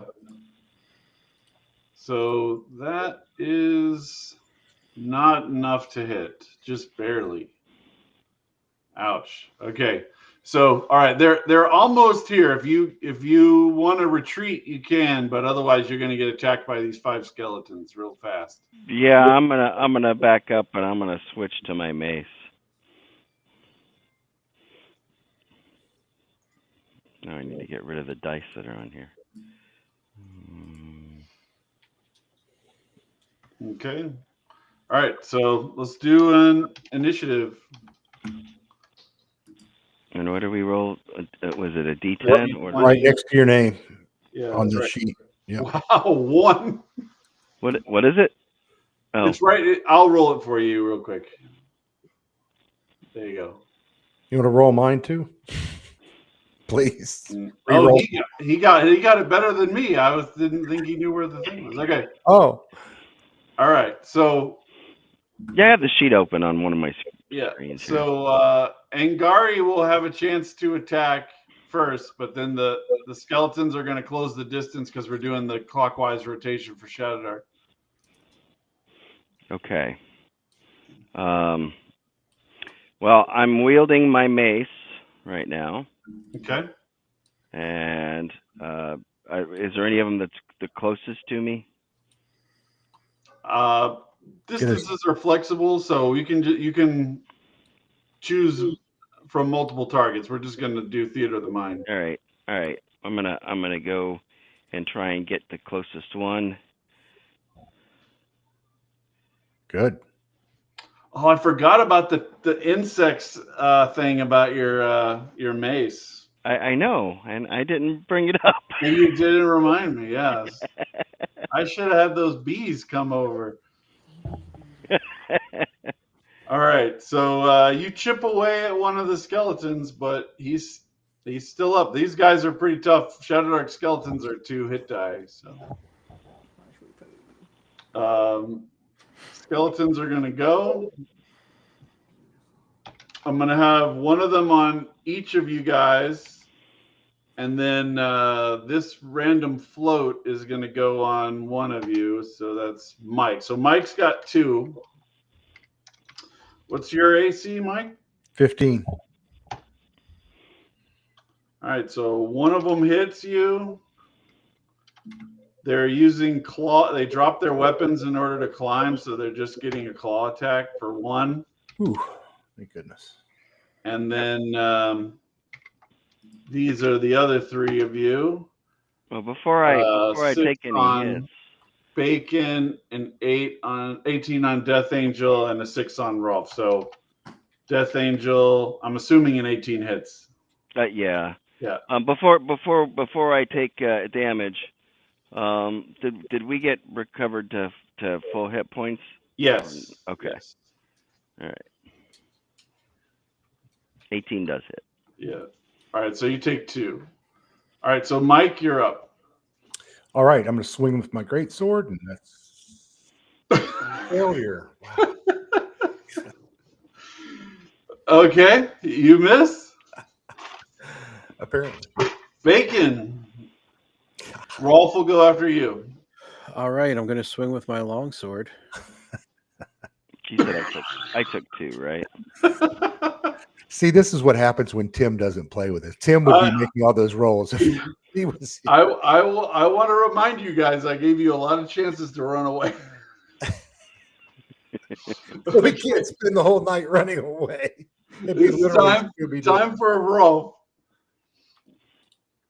Hey. All right. Now we run away. So he just kind of like golf swings one of them off of the cliff, and it falls down and shatters below. All right, way to go. Okay. I look to Rolf and pump my fists in the air in a great victory. All right, Death Angel. How many more we got on here? I still got the 4. one on me, right? There's 1 on each of you. All right. All right. I'm gonna have that be the one that was the one that Mike damaged and you chipped away. So you shatter that guy. Okay. So tell me how you kill him with your mace. I took my mace, and after take a giant swing. Here, let me put my. I go for whatever his name was. For whatever his name was. Talos. Talos. All right. You smash him to bits. All right. That is it for them. Then they're back up. Skelly's turn, yeah. Yeah. All right. So this is the one who doesn't get attacked since there's 3 of them. So that is Death Angel, because I was counting Rolf as being as part of Bacon's sequence. So Death Angel doesn't get attacked. Mike, does a 13 hit? No, sir. All right. So they scratch and scrape at you guys, but they don't get any hits this round. Mike.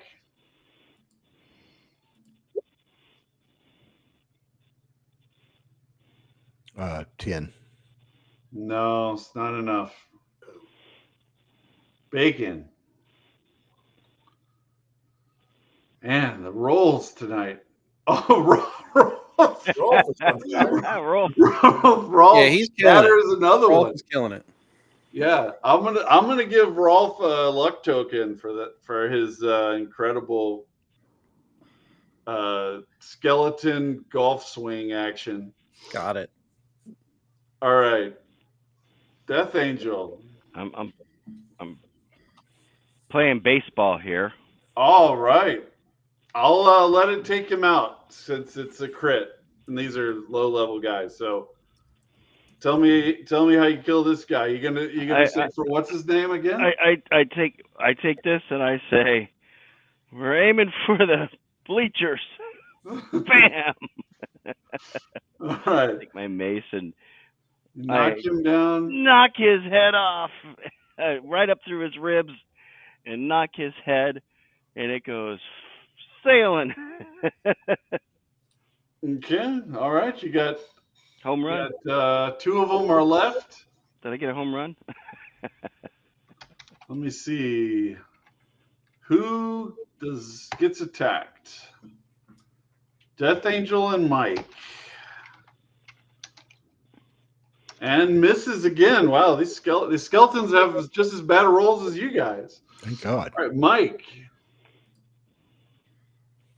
That hits, just not enough to take him out. Good grief. Bacon.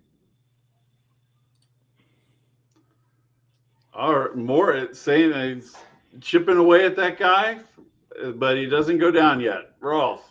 Well, Rolf's going to go after the fresh one. Okay. He would have killed it if he had hit. If he had hit. Wow.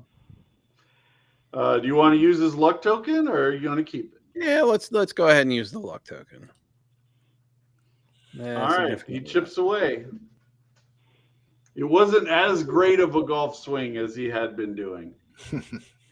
Well, he was off balance after that first swing. He hauled off and just whiffed. So swinging it back around, he caught something. All right, Death Angel. Wow, 22. Yeah, so both of these guys are now heavily wounded, but they're still up. And oh man, they're both attacking Death Angel. Of course they are. Does a 14 hit? No. No. All right. To block it with my shield. Okay. All right. You're up, Mike. Okay. Bacon. All right, so that takes out the one that's in front of you, Bacon. What do you do? I swing my sword horizontally in front of me, and I clip both of its hands off at the forearms, and then I just kick it over the cliff. All right. What does Rolf do for this last guy? Yeah. He takes him out. He just all right. Leaves it in half from top to bottom. Just absolutely destroys it. There's bone rubble left.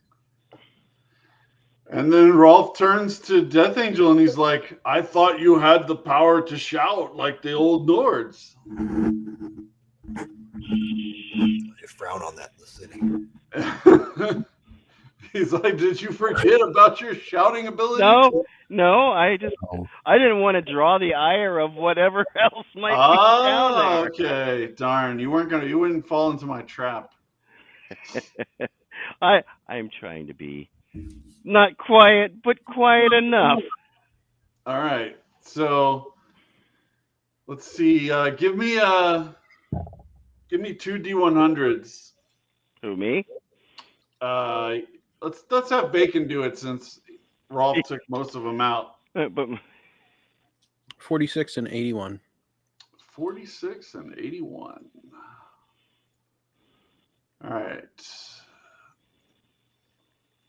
Well, I don't think this guy was carrying boar, so I'm gonna say he had a pouch of chalk powder on him. One of the skeletons had it. Must have been from when it was still alive. But it's a little leather pouch with chalk, just powdered chalk in it that you could use to mark stuff.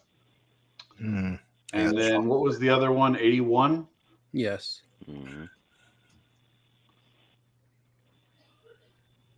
And a potion of protection. So that's a AC bonus potion. Worth 45 gold. All right. Rolf will collect them both. And that 45 gold is worth 1 XP for everybody.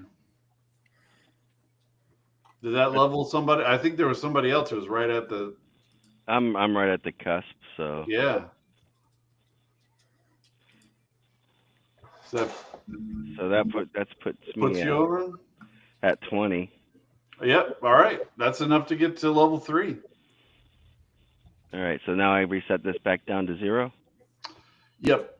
And you roll 2d6 for your new talent. All right. 2d6.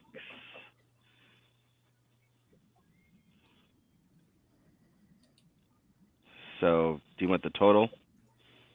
Yeah, sorry. I was just looking up to make sure I was remembering the hit points right. And you get 1d8 plus your con modifier for hit points. I give you more hit points than in ShadowRim. Okay, so I got the 2d6 is 7, and then you want me to do a 1d8? Yeah, 1d8 plus 1. So you rolled the shout that you already have, the unrelenting force. Yeah. So you get an additional 1d4 hit points instead. So your guy is just getting really tough. Okay. So what do I need to roll a 1d4? Yeah, so I'd roll 1d4, and so you're going to go up by 3 plus 1 plus 3, so 7 total HP gain for this level. 7. So my hit points are gonna go from 13 total to 20. Is that right? If math is hard, right? 7. Yeah. Yeah. Hit points are hard to come by, even in. Now, what about my existing current hit points? Because They go up by the same amount. Yeah. Okay. So you're still wounded, but that'll put me at 18 out of 20, right? Yeah. Instead of 11 out of 13. Okay. No AC improvement or anything like that, right? No, it's just just hit points and a talent. What's the talent? Well, that would. Oh, okay. You roll the same one you already had. So I got extra hit points. Okay. Yeah. Okay. So basically, on the talent tables, if you get the 7, that's kind of like the iconic ability for that sign. So yours is, since it's the shouts, it's the Fuzzrodah shout, knocking everybody away from you, right? But if you roll it again on a later level, then you're going to get just extra hit points instead.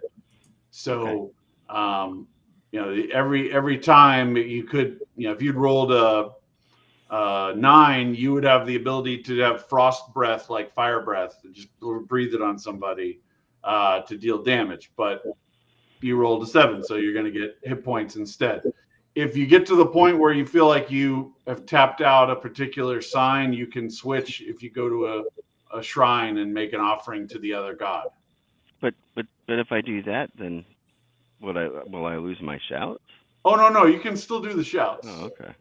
Yeah. Okay. Yeah. All right, cool. So gods don't necessarily become offended if you pursue some other sign. You don't lose benefits from the previous sign. It's like it's a polytheism. Zeus isn't mad that you're worshiping Apollo. Okay. No. Well, that's because they weren't real. These aren't jealous gods. These are real gods. So the chanting is continuing from deep in the cave. But did we attract any more attention with what we did, or was it far enough removed? You had pulled back a little bit from the ledge, so it wasn't like you were fighting them, trying to push them down. So it's the other skeletons haven't come up there, but there's still a lot of skeletons walking around down there. Well, we have a torch lighted also, sir. Yeah. So they might about 15 or something like that. Yeah, it's about 15. I think you said if they all went aggroed at once, you guys would get overwhelmed. Well, that's what I didn't want to happen. So, talking to companions real quickly, does anyone have a spell or magic in case we are swarmed by these skeletons? Anything that would cause them to stop where we might at least escape? Well, I can set traps, but that's all. I don't have anything that I can, cast at something. Yeah, I can shout, but I would like to hold that. How many shouts do I get per? Is that? You make it roll like it's a charisma roll, like an intelligence roll to cast a spell in Shadowdark. Yeah. And if you fail it, you just can't do that shout again for the rest of the day until you. I have 2 shouts, right? So I've got the one that's an intimidate. Yeah, the intimidate one. It basically it's like a fear effect. Right. They'll run away. Yeah. And then the other one actually let me just double check that. Or causes them to fly, right? Yes. The one that is unrelenting is the one that causes them to fly. So if we draw them up here, I could certainly shout them off the ledge, but there's still too many of them, I think, that... I can cast Harmony spell, which would add +2 bonus to all of our armor class for a period of time. make us harder to strike. And then we don't know what is the chanting. Correct. So Yeah. we could draw the ire of whatever is at the epicenter or the apex, if you will, of that blue magic that we can see. Greg, would it be how far is it to descend down the pile or what have you, wherever this elevated area is that the skeletons You could came up do it with with? a 60-foot rope. Do you have a Lord. 60-foot rope? So they really had to come up there. And if I do, I don't think I have a 60. No, I don't have a Well, rope. I had a 60-foot rope, but I left it in the last dungeon in that chest. I left my rope and my shovel in the dungeon so that I could collect what was there. We could go back to the dungeon. I'm sure the rope is still there. And maybe the dungeon's repopulated and we You need can a teleport spell. spend the whole rest of the session. Oh, Bacon. Bacon, give me a wisdom check. Certainly. All right, you see walking on one of the walls of the castle out there ahead of you. You're pretty sure it's that sorceress that you saw in the first dungeon, and she's just walking along, looking at other things. She's not looking your way, but you're pretty sure that that's her. How far away is she? Maybe 300 feet, 250 feet. Way too far. Yeah. I mean, I could try to tag her with my bow. Yeah, but wouldn't that be like right at the edge of your range? Well, in Shadowdark, range is far. So Which is far as what? Yeah, we could see if Bacon has the stealth archer. Yeah, it's ShadowRim in his blood. I really want to get her. Mm-hmm. Okay. Me too. I'll let you. Let's do it this way. I'll give you a Dex versus DC 12 if you want to try to creep forward until you're like over where that brazier is, to try to get a better shot. Whoa! Oh, right. Okay. So you're in a good Skyrim sniper position. So I will give you for the dex check. I'll give you +2 on the shot as well. All right, so this is okay. That's +2 more, so that's a 21 for 3 damage. Okay, and you don't have you didn't pick the sign that has any thief abilities or anything, right? No, I picked the eye. Yeah, because there's one that I think has the kind of backstab effect.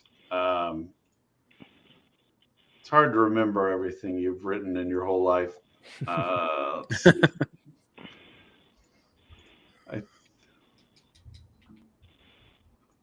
It doesn't matter. I can't remember which one it is.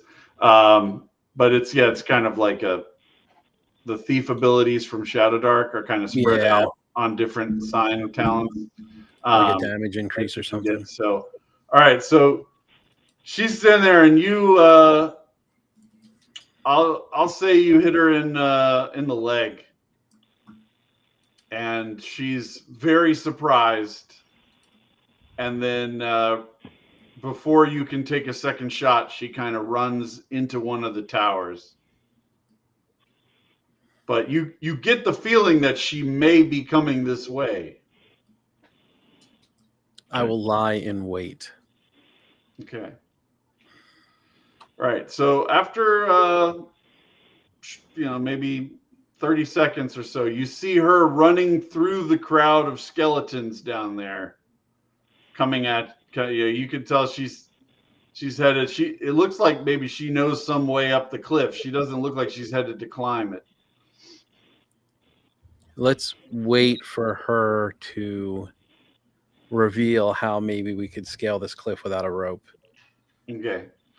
So she gets to a certain point, and from your perspective, it looks like she's running up at like a 45-degree angle, but you figure there must be some kind of stairs that are chiseled into the wall over there. And then she gets up to the top to where she's kind of on your level, and she's looking apart. Now you could take a shot now, but it's going to roll initiative after this point. I will take a shot now. Okay. Yeah. Nice. All right. So she's like, let's say you hit another leg. She's appears to be pretty wounded, and we're gonna roll for initiative.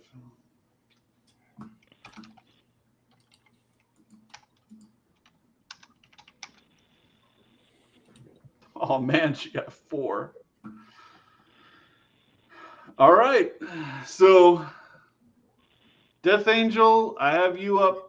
Oh, it reordered you guys. You're in the middle now. Okay, that's better. That's better. You were at the end, which with the whole clockwise thing, sometimes you can have a character who keeps winning initiative for your party, but it's screwing your party over because they're right before the GM. So that's not going to happen this time. So Death Angel, you're up. All right. Is she on the edge still? Just gotten up. She's on a pretty narrow ledge, maybe 5 foot wide at most. All right. I am going to shout her. All right, you're gonna have to move over close to her, and then you can still do it. But you're gonna kind of be moving. I want to make sure that my guys aren't in the way, right? Okay. Yes, that's another thing. Yeah. So, watch my back, and right. I step forward, and I fail. Fuzz roll, da. All right. No, it doesn't go off. You aren't able to pull up the power of the shout. But Bacon does get to go again. I will aim carefully and try to get her with my bow again. Ooh. I missed. Rolf can run in and use his sword. She's close enough for that. All right. Rolf will run at her, and as he does, he lets forth his bellowing war cry, which is just his name at the top of his lungs. Rolf. And he will swing at her. I like it. Ooh. We're dead. Oh, okay. And I can't use my shout again, right? Because I failed. Correct. Yes. Bacon can't use his wards anymore, his runes, because it's the failures. Man, the failures tonight have been brutal. Okay. All right. So, Bacon, since you've been going after her, she casts the spell at you. She's doing the fireball that she hit you with before. Sorry, I had forgotten to pull her thing up. She was a magus. You should thank her for the shot of whiskey. All right, this is a DC 9, and she has a +3, so she gets it. All right, you don't have any kind of magic protection, right? Negative. She hits you for 5, so it's like a force lightning from the Emperor. Like his lightning bolt shoots out and connects with you. I remember the feeling from the first encounter, and now she must die. Okay. What did she roll on the initiative? I rolled a 10. I thought I was before her. I thought she remember it's clockwise, Mike. So you're right out. You're right next to me on the list at the bottom. So I'm at the bottom. So I am at the okay. I'm after her at the end. I couldn't do harmony. You're up now. Yeah. Sorry about that. You just took 5 points of damage. Yeah. I would like to cast this harmony and then go after her with my sword. Oh, okay. Well, that 2 actions. Yeah, raises everybody's up. That's your action, though. Okay. Well, then it's fine. Then I'll gladly. Okay. Call it there with the harmony. And whose turn is it now? Is it It is now Death Angel. Yeah. Is it? Did Harm go or whatever? Rolf? Rolf. he went. Yeah. Yeah. Okay. All right. I'm gonna go and I'm gonna try and hit her with my mace. All right. So she's taken 10 total. That is it. That's it. You take her out. Tell me what you do. I say, bitch, prepare to die, and smack her in the head with my mace. All right. She goes down. That's for And what's his name that died. What was your other character? Rude.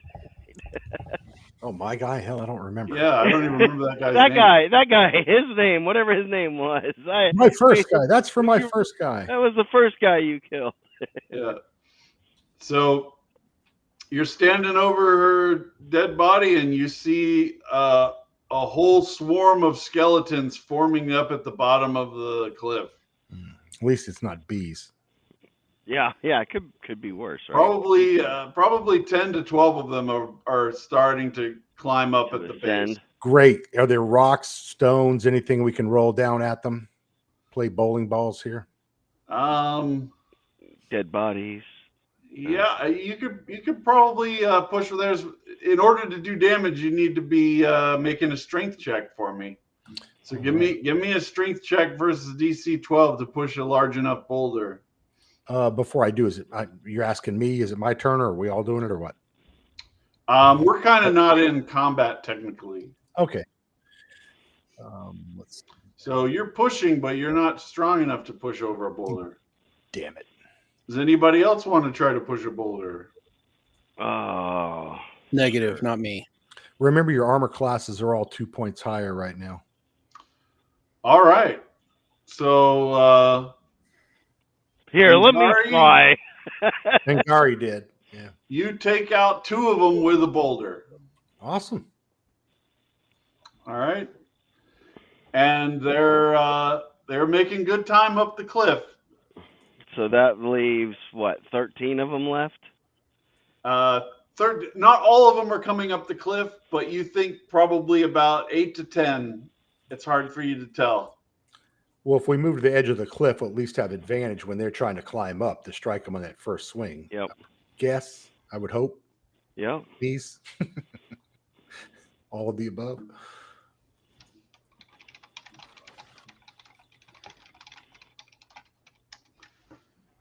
All right. Rolf looks at you, Bacon, and he's like, shouldn't we run away? Yeah, I'm gonna follow Rolf's lead and just say, yes, you are correct, Rolf. Let's get the heck out of here. All right. Rolf is pulling back with Bacon. Are you guys all joining him? Well, I'm gonna grab the torch from the boot so that they kind of have to follow. Okay. All right. You hear, as you guys head out to the cave, you hear the chanting continues. I didn't want to leave the cave. Why are we leaving the cave? Yeah, that's to search your body. That's Oh, you can search your body real quick before you go. Okay. Do I find anything? Do I need to roll? All right. Yeah. Give me a D100.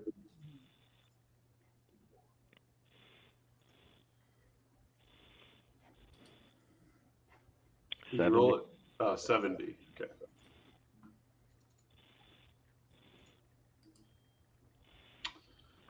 She had a Fortify Illusion potion. Makes it easier to cast illusion magic.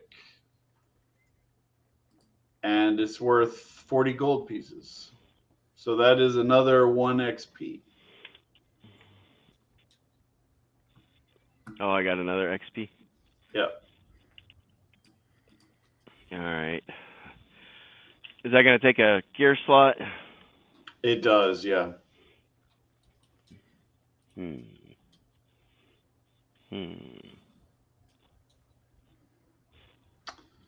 So when you guys get out of the cave, there's a guy coming up the hill, and Mike, actually you can't recognize him because the guy who did this is dead and this is a different guy. But Bacon and Death Angel recognize this is the guy that Mike's first character tied to the tree before you guys went into the first dungeon.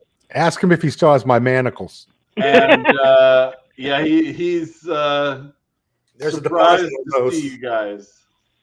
He's glad to see us. Surprised. So I'll say you guys have, you know, kind of initiative, so to speak, to do whatever. What do you want to do to this guy? You want to try to grab him or talk to him or what? I think we would just engage with him first, but unless he's got a weapon drawn and moving to attack us. Yeah, we're just getting out of the cave there. He has a short sword, but it's not drawn yet. Okay, well, I'm not going to move aggressively at him. I still got my mace in hand. I'm like, just kind of, you know, sitting there going.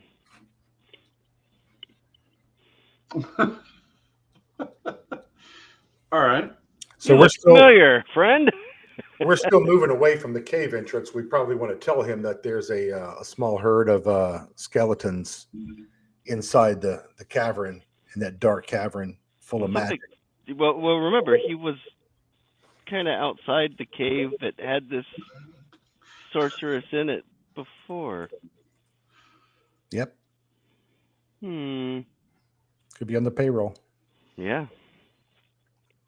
Well, you got your mace. I do. If you want to know what's on his mind, crack his skull open and look at his brains, and then you'll know. He starts to move away from you guys, and he's like, "Oh no, not again!" And he's starting to break into a run. I will catch him as best I can and try to grapple him. I want to see if there's anything that we can maybe tie him to and leave him. Poor guy. Hey, search him. I bet he still has the manacles. All right, give me a dex. I'm gonna do opposed dex. He's gonna be at -1. So he's a little bit too fast. He's too fast for you. Is he He's fast breaking enough? away. Arrow. Yeah, I'll shoot at him once. We're in rounds. I'll wait.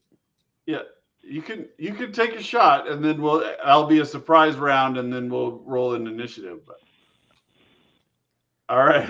All right. I miss, but I miss on purpose, and I call out to him, "Stop, or the next one's going to be in your back." All right, well played, sir. Give me a 2d6 plus your charisma. You got it. +3 is a 7. Ooh, not enough. He yells out something about your parentage. You can't quite tell what he said. Well, I do not make idle threats, so I will be drawing and making another shot. All right. So anybody else that wants to shoot can roll a net. He's he has a 0 in net, so I'm sure you'll beat it. How do you get a -1 penalty is 0? not helping him. Is he -1 because he's running? He's dead now because he got shot in the back by. Oh, well then. Do I need to roll initiative? All right. So you guys are kind of getting away from the cave now, and you see the skeletons come out, and they're looking around, and they look like they don't like being in the light, and then they pull back into the cave. So they're not chasing you. But you walk up that guy. Yeah, roll 1d4, Bacon.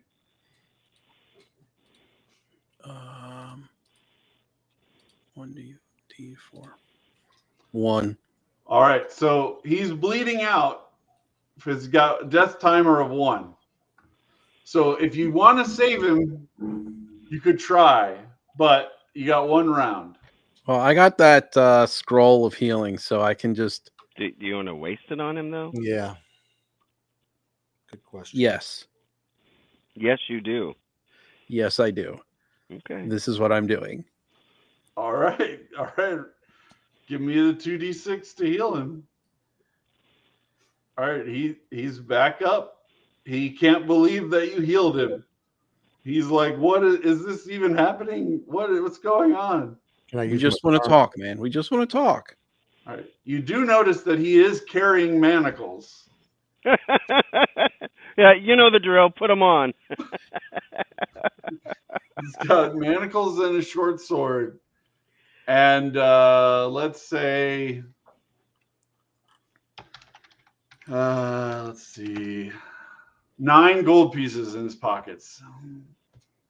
He is like, "How are you guys inside of every cave? What is going on?" Skyrim's not that big a place, man. We're everywhere you want to be. Your visa.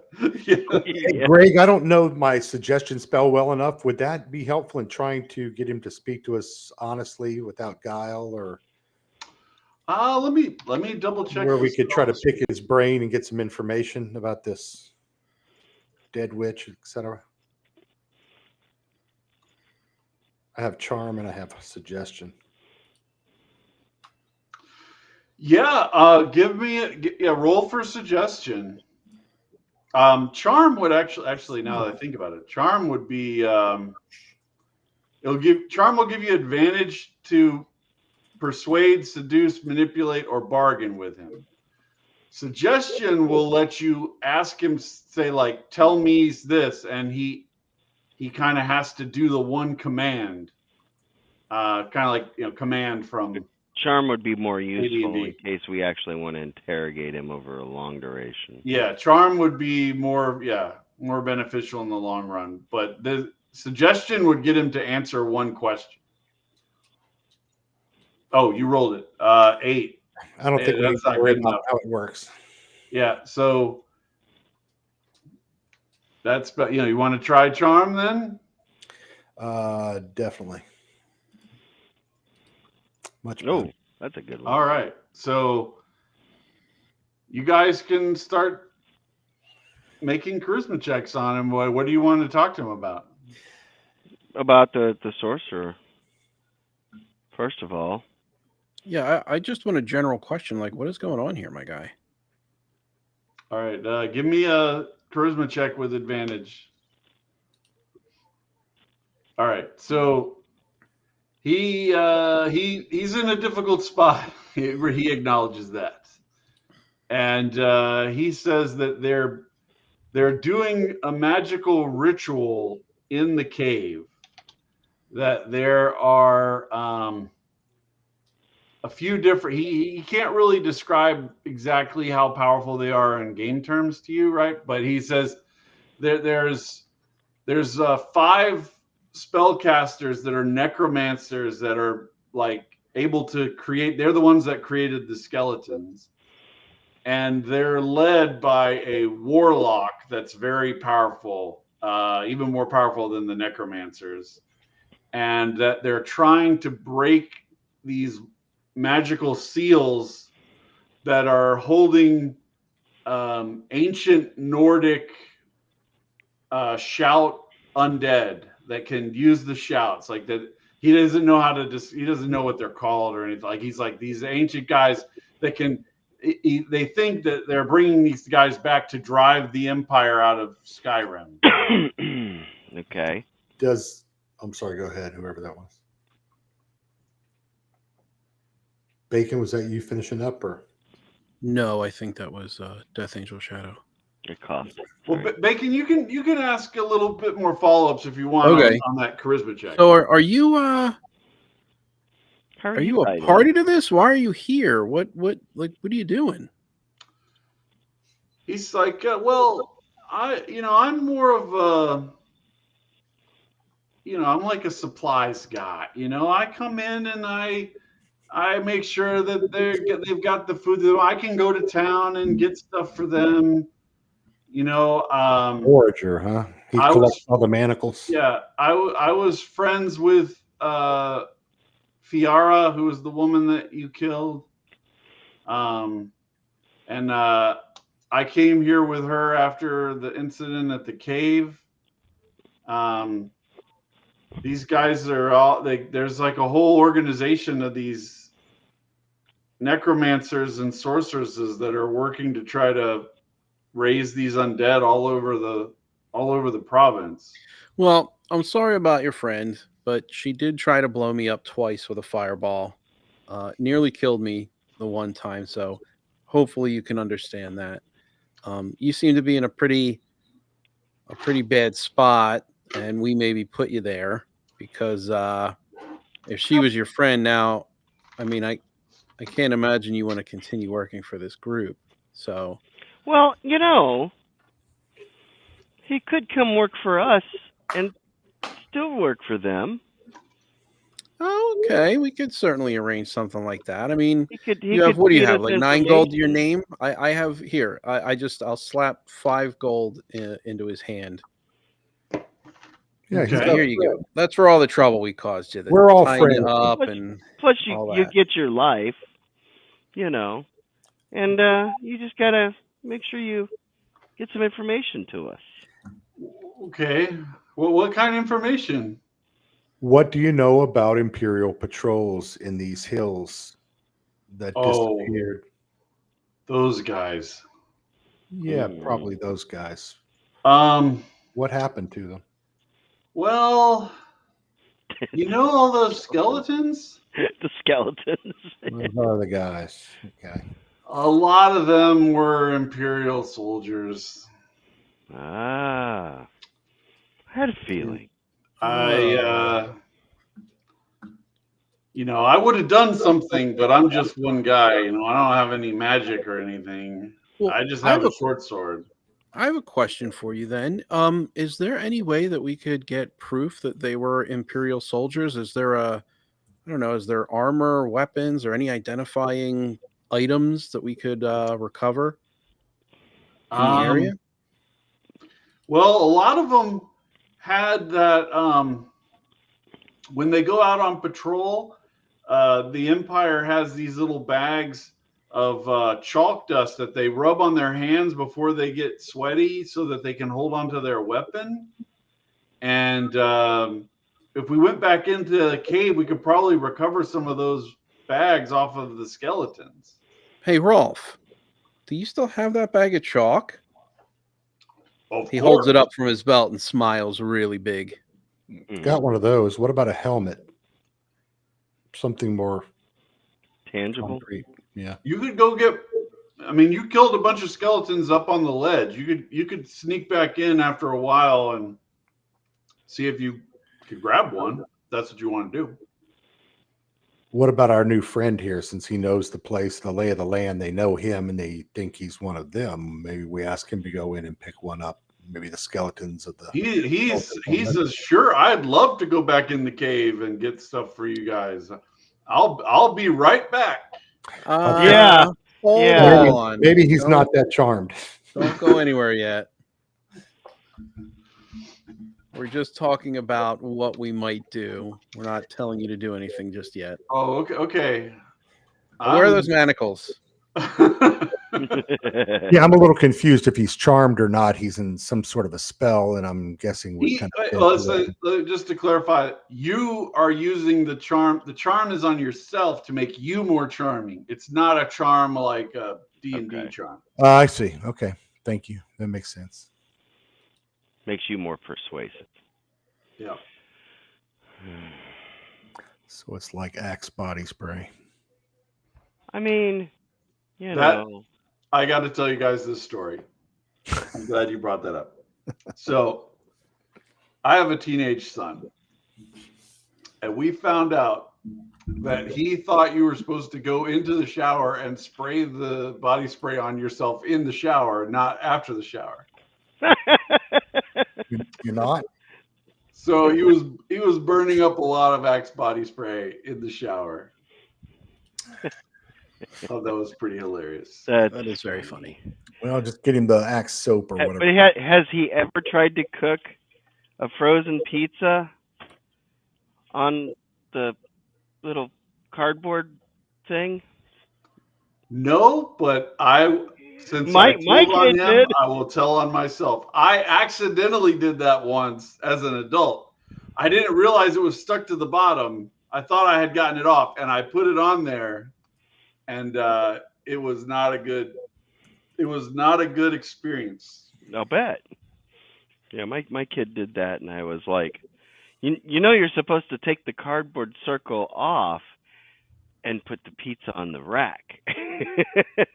And then you can use the cardboard circle to get the pizza off the rack and cut it on that. Oh. Good times. Maybe he likes the charred flavor. Well, burned cardboard is a delicacy, I hear, in some places. Yeah, the question is can we trust him to feed us information? Or, you know, if he goes back in. Yeah, and I don't. And understanding how the spell works now, I don't think that's an opportunity to let him out of our sight. Yeah, probably not. So, give me a D20 roll somebody for his name. Let's just give this guy a name. Bruno. 11. Gwinjar. Yeah, Bruno better. You can call him Bruno if you want. Call him Bruno, but we'll all know he's. We don't talk about Bruno, but that's cool. We don't talk about Bruno. My wife loves that movie for some reason. I don't really like it. But I've heard the songs I'm sure you have. way too much for my life. I don't even know. I'd be good for the rest of my life never hearing that song again. I lived too close to Disney to care about any of their movies. That would explain why I don't know what y'all are talking about. Yeah. Oh, it's a Pixar movie. I don't think I've seen a Disney movie since The Fantastics, but that's all right.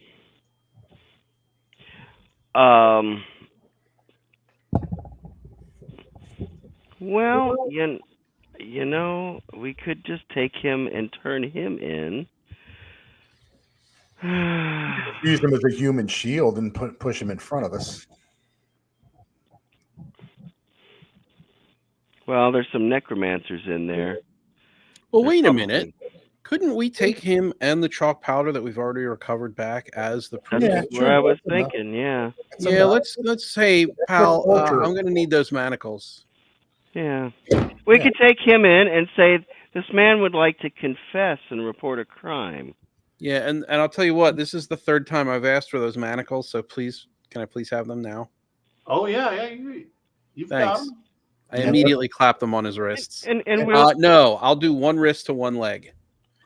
Wow. Who's carrying him? He can hop. He'll hop. We'll relieve him of his sword and search him also for any other daggers or knives. Okay. He doesn't appear to have anything hidden on him. Good enough. Well, he did have a leg of lamb in his backpack that apparently he was carrying to feed somebody. Oh, so we've got some dinner, huh? We're sure it's lamb, right? Not leg of man.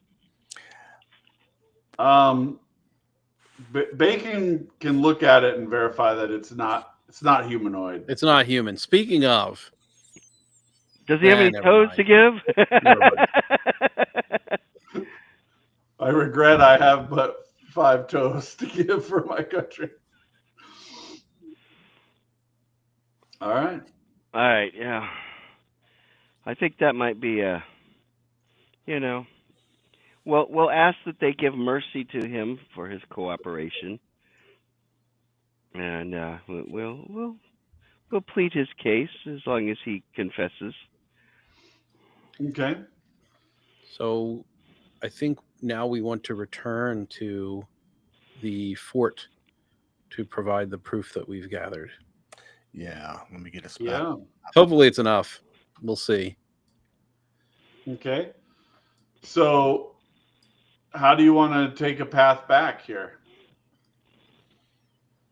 Well, if there's a way we can avoid the beast, You want to go this way, or you want to go down back the way you came? No, Going this way? I would think straight east along the, if that's the ridge line. Wasn't that like a ridge line from east to west? Yep. Yeah. I agree. I think that's the best way to go. So we'll go due east then. Greg. Mhm. Okay. So you can get about this far in the forest before nightfall, because you already had that half day through the rougher terrain around the cave. Is there any kind of worn footpath, even a single solitary shepherd's footpath, anything up on top there that you No, rode with your wandering monsters? no, this is a wild, wilderness, man. Okay, so Arctic right. tundra and Yeah, give me a D100 though, Mike. since you gave him the idea. coming up. Oh, 6'6". 2/3 of the sign of the devil. This could be bad. All right. You hear howling wolves in the distance. Par for the course. Well, in the distance, they're not on us yet. Yeah. If they're just regular wolves, they ain't gonna jack with us around a fire overnight. Yeah. You guys feel safe enough building a fire, and we'll post a watch, take turns. Yep. Sounds good to me. All right. So somebody still has a flint and steel, right? Yes. Okay. I just want to make sure. I know somebody sold one, but okay. So you build the fire. About that time you get it going, there's 4 wolves that kind of start circling you guys, just looking from a distance, and they seem to be evaluating their chances, and then unless you shoot at them, they're gonna fade out and head back out in a minute. Nah, no need to shoot at them. Wolf meat's Oh. stringy. I'll light another torch from the fire that we made and wave it around and try to chase them away. Booga booga. Okay, they run away. Good enough. All right, so we'll take 4-hour shifts or so and try to get some rest, knowing that we're only 2 or 3 hexes away from 5 necromancers and a bunch of skeletons that hopefully aren't following us down the ridge line. Oh, you put it so mildly there. Yeah, well, I don't feel all that safe just 2 hexes away, I got to tell you. Okay. All right. Well, with the fire and everything, nothing happens overnight. Howdy. All right. You want to keep headed towards the city? Yes. The next Yes. one? All right. Yes. So in this hex, you come across a huge ruined temple built into the side of the mountain. And the markings on the temple indicate that it is to a demon lord, not one of your deities. Okay. So these are kind of what we would call like demigods. They're living creatures, but they're incredibly powerful, kind of multi-dimensional beings, like a demon or a devil in Dungeons and Dragons. And this temple was built to them, and it looks like it was one called the Lord of Light. You see a few carvings on the temple that indicate that. But inside, it looks extremely dark and collapsed, despite that being a temple of light. Now we have a potential 1,000 gold piece payday. We should probably take care of that before we go into any. Agreed. Before you Spooky finish, nine. finish, agreed. This is 917, right? Or no, 918. 918. I think we keep moving on quietly and quickly. So this Yes. is the demon lords? Yeah, Yes. the temple to the demon Lord of Light. Okay. I'm sure he's a nice man. Yeah. Well, I mean, Actually, a woman. I'm sure she's a nice lady. I don't know if anybody else is making a note of this stuff, so figured I'd write it down. Oh, that's good. I wasn't expecting you guys to do any hex crawling today. I thought you'd take up Rolf on his dungeon offer if you wanted to fight. But that vampire rumor roll just hit Mike. He was like, Yeah. "Oh, let's go." Oh, no. I didn't want to go near the vampires. That's why we went west. Vampires. Where are the vampires? Let's go in the opposite direction. Yeah, get that. Yeah, Away yeah. from Oh, that. they're that way. We're gonna go this way. All right. So I'm assuming you guys are coming in here and headed over to talk to the fortress guys. Yes. Indeed. Right. Okay. So you bring your hopping prisoner up to the fortress, and you see the same commander that you talked to before, who told you that there were missing patrols. And Ralph, We have news. show him. Okay. Yeah, Rolf has the chalk. All right. How do you describe it to me now? Sure, What Rolf. did you guys Let find? me grab that chalk. So I take the chalk from Rolf as he hands it over, and I say, I am under the impression that this is a standard issue item that you give to your legionnaires when they go out into the field. Additionally, this pitiful thing right here, this man, will attest that there is a coven cadre, there's a group of necromancers due east from this location. West. West. West. Yes, west. Sorry, west. Due west from this location that were apparently slaughtering your legionaries and re-raising them as the undead. He can attest to this if you want to interview him, but they're apparently He's like, I have no idea what these guys are talking about. I They kick him. found me in the woods and manacled my hands and my feet, and then they've been making me hop along. I wrap him in the mouth very hard with my fist. So some kind of a priest, kind of quasi-religious looking elf comes out, and he's wearing this black and gold robes, and he says, I'll get to the bottom of this. And he grabs the guys by the chain of the manacles and just yanks him off his feet and drags him across into some kind of like a rectory or a small antechamber off the side of this fortress. And it has some kind of religious symbols on it. You don't understand. You haven't seen them before. And then you hear the guys, the prisoner, screaming in there for a little while, and then this elf comes out, and he's a high elf, and he's like, "Yep, it's true. That's what happened to our men." Excellent. So, centurion or sergeant or whatever you're called, by your command. Is there somewhere? Can you point us in the direction of the paymaster, please? Yes, we'll take our compensation. Yes, of course. Thank you for your service to the Empire. We'll put together a expedition and go cleanse this cave of his evil. So they send you over to the quartermaster, and he counts out 1,000 coins. And Rolf looks to you, Bacon, and he's like, "How much of this is coming to Rolf?" Well, a quarter of it. You're a quarter of the group, so you get a quarter share. It's a 250, right? Yeah. This is the best bacon I've ever had in my life. Yeah, Rolf and I are really good friends. Yeah.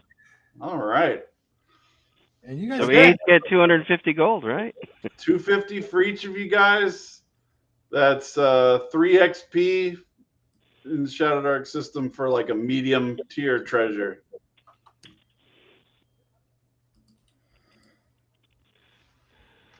And that's how many XP? 3 XP? 3, yeah. Does that put you over, Mike? no, sir, puts me at 16 with Ooh. 20. What gods did you piss off? Well, with remember my Well, he second died, card, remember? Oh, that's right. when my second one came back, Hey, he but you didn't die this time. started like at 10, needing to get to 20 or 11, whatever. It was the random number gods that he pissed off. The only XP I got last time was from the carousing, which mine wasn't particularly good anyway, but I didn't carry forward any XP from that last one. Rolf is like, we should celebrate, guys. Yeah. This is a great victory. Ralph Let's is celebrate. paying for everybody. I can carouse better this time. All right. So carousing, you get a bonus based on how much you're going to put in, right? So if you guys put in 100 altogether, that's a +1 bonus. If you put in 300 altogether, that's a +2 bonus. 600 is +3, and 900 is +4. I am not putting in that much gold. Well, we can't quite get to 900. Yeah, maybe 300 or something that was +1. Well, what would 300 be? 75 apiece? 75 each. Rolf is willing to do whatever Bacon suggests. Yeah, let's contribute 300. We'll do 75 each. Okay, so this is Easy is come, 2 easy days. go. 2 days of relentless drinking, feasting, completely consuming the resources of the tavern, and you're just having this massive party. Courtly dancing. All right. Let me subtract my 75.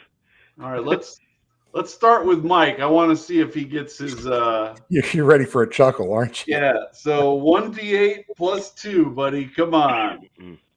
1d8 +2. Oh! Holy shit. Big numbers. I'm king of the county. 10. All right, you get 5 XP and a luck token. You played a series of lucky hands in a card game for the affections of a beauty that turned out to be a statue of a goblin dancing with 3 goats. Oh, I knew there was going to be a catch. So you don't, you're net 0 on the gambling, but you got a luck token and the 5 XP. Excellent. Okay, so that moves All me right. up to 3rd level. Yep. Death Angel, 1d8 +2. All right. Let's see here. 1d8 +2. 1d8 +2. 8.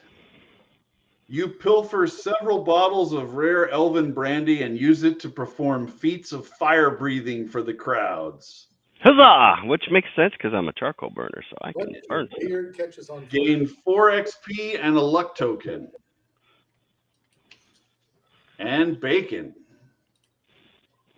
That's an 8. 8. Same thing. You guys did a duet fire breathing action. 4 XP and a luck token. And then Rolf too? Roll for Rolf, yeah. That's a 5. 5.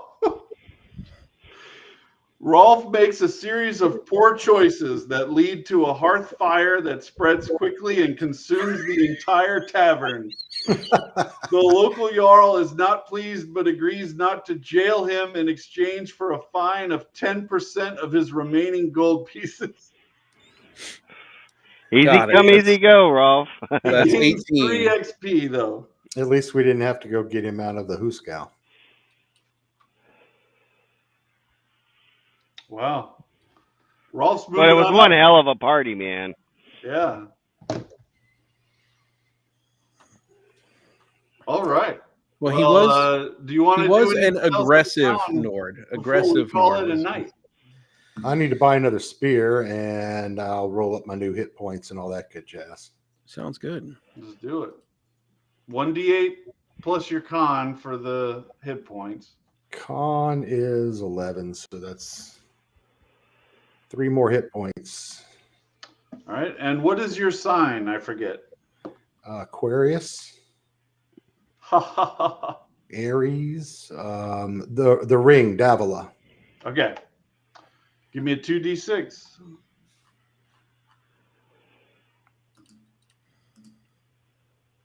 5. 5. Suggestion. You already have suggestion. Okay. How about boost my strength or something? You get 1d4 hit points, or I tell you what. Since you haven't really gotten hit since then, Death Angel, I'll let you do this too. Since it's a live play, we roll. You can roll the 2d6 again and see if you get a different talent that you want. Oh, me? Yeah, I'm gonna let Mike do it as well. You want to roll again, or you want to get 1d4 hit points, Mike? Rolling again would do what now? I'm sorry. Another pot. You might actually get something rather than just bonus hit points. Yeah, I'll do that. Oh, yeah, you didn't have me. Well, I rolled 2d6, so just roll 2d6 again. Yeah, just roll 2d6 again. 8. The courage spell. Courage. So courage lets you and all of your allies within range are protected from morale failure and any kind of mind-affecting magic. cool. All right. All right. And Death Angel, did you want to put back the, what was it, 3 hit points you rolled, right? And roll again, or do you want to just keep the 3 hit points? I thought I got 4 XP in luck. No, this is for the roll that you made when you leveled Yeah, up. remember when you rolled the same rolled Oh. the same thing again, and I said, "Oh, you get 1d4 hit points," and you rolled a 3. So you could, I'll let you roll the 2d6 again, try to get a different shout. If you want to try to go, or you can just keep the 3 hit points. Yeah, I think I'll keep the hit points this time. Okay, all right. Yeah, cool. So we got to get to 30 this time, right? Yeah, you got to get to 30 XP to get to level 4. Okay. Level 4 is the highest I've ever been as a player. In Shadowdark, I get murdered in Shadowdark every time. Hey, at least we had more than one, thing we did. We weren't stuck in one dungeon the whole night. Yeah. Well, I think it went good with the hex crawling. Yeah, I was worried you were going to get wiped out by all those skeletons, but I almost made a bad decision in that cave, but Rolf brought me to my senses. Good old Rolf. Yeah. Well, I know you wanted to die in this game at some point, Bacon, but yeah, but I want to die in every game at some point, so we'll get there. All right. So does anybody want to do anything else into like equipment, buying? Want to do alchemy? You want to do anything like that? Buying alchemy. Yeah, is there anything I can do with this giant lichen? Yeah. Did you not test what it is? No, I didn't look what it was. Okay. was. All right. So you can eat it and make a wisdom check versus DC 9. And if you succeed on the check, you figure out what giant lichen does. Okay, so I can eat just part of it. You use one of them. How many did you get? You got like 6 or 7, right? I don't know. I just have it in my gear. It says giant lichen. So. Oh, okay. Well, I remember you guys rolled for it, so you probably just didn't write it down. But yeah, you just use one. So like you have a number of these things, and then you use them to make potions. So. What do I have to roll? Wisdom versus DC 9. It's an easy check. Oh, wisdom? Okay. Yeah. All right. So give me a D20 and I'll tell you what it does. 3. Endurance. So if you make potions out of this stuff, you can get extra gear slots when you drink the potions. No, how long does that last? So if you put 2 of the ingredients into a potion and mix it up, and it'll have a normal effect. It lasts 4 hours. You get 2 extra gear slots. Just eating the giant lichen by itself, or a potion that only contains giant lichen, gives you an extra gear slot for an hour.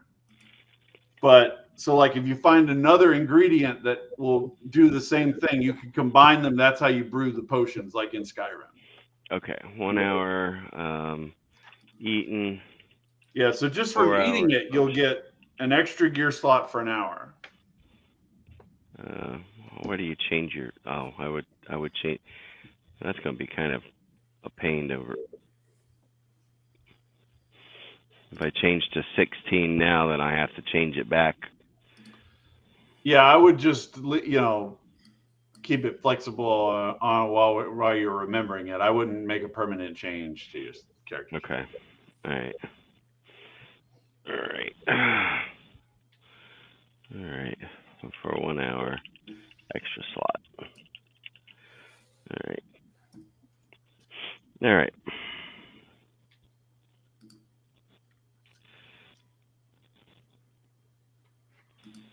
So, giant lichen of endurance. Rolf notices you eating that and says, "Oh, some of the nobles in town have these villas with gardens that I've heard. Not me, but some people that are really desperate sometimes jump into the gardens and steal alchemical ingredients from them. Not me though. I'm very honorable." Rolf, you are the most helpful person I've ever met in my entire life. Thank you so much. You're welcome. And would you happen to know where any of these gardens are? Oh yeah, they're over in Hex 922. Should we pursue? You can. I have a whole bunch of alchemical items to test, I guess. Got some homework to do. I'll start with the human toe. Just eat All right. that. Tastes So- I like got two of them. I'll eat one of them. Just to make sure you guys are clear. So one of the things I left it open so that the GM, like I think it's 20 of each. There's 20 trophies that you can pick up off of monsters. Like if you kill a wolf, you can take the fangs and you can test them as alchemical ingredients, right?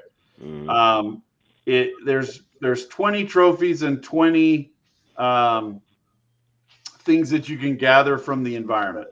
Okay, like the lichen. But then because of the way that the system is open, the GM can take anything, giant toe, dead honeybee, whatever, and make it into an ingredient. So you can test the toe and it'll be treated as if it was part of the game from the beginning. I will test the toe. Yeah. So yeah, all right. Give me a D20 and we'll find out what the toe does. That's an 18.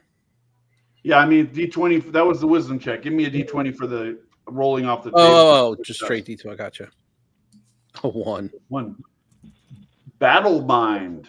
All right. So eating human toes gives you a +1 bonus to melee and ranged attacks for 3 rounds.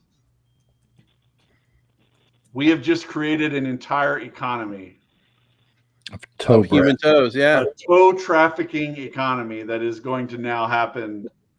Bacon is going to become the toe master of some kind. I feel he's going to be going around severing toes all over the place. Yep. We'll I have also to have put in a a toe scorpion terror. tail. I got a scorpion tail and I got Arctic barnacles. So I'll do those two as well. The Arctic barnacles is a default one listed in the game. So let's do that one first. So why are there 2 of me? I found another one of me down here. Wisdom. 6 on the barnacle. how many did you have? I have 13. All right, so you just burned 1. Okay. So you can do it again. I will do it again. All right, you got it. All right, give me the D20. 10. Ooh.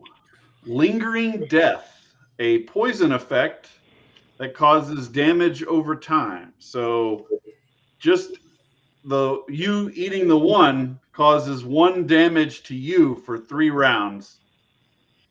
So you're going to take 3 hit points over time here. Got it.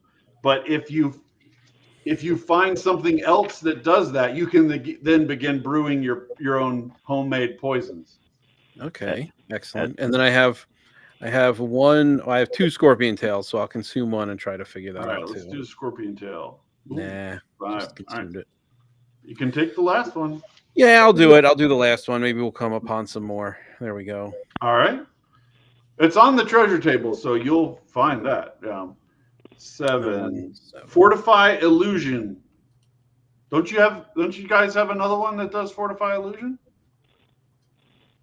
I have a potion of fortify illusion. Okay, maybe I remember. So that's the one I got off of the dead witch there.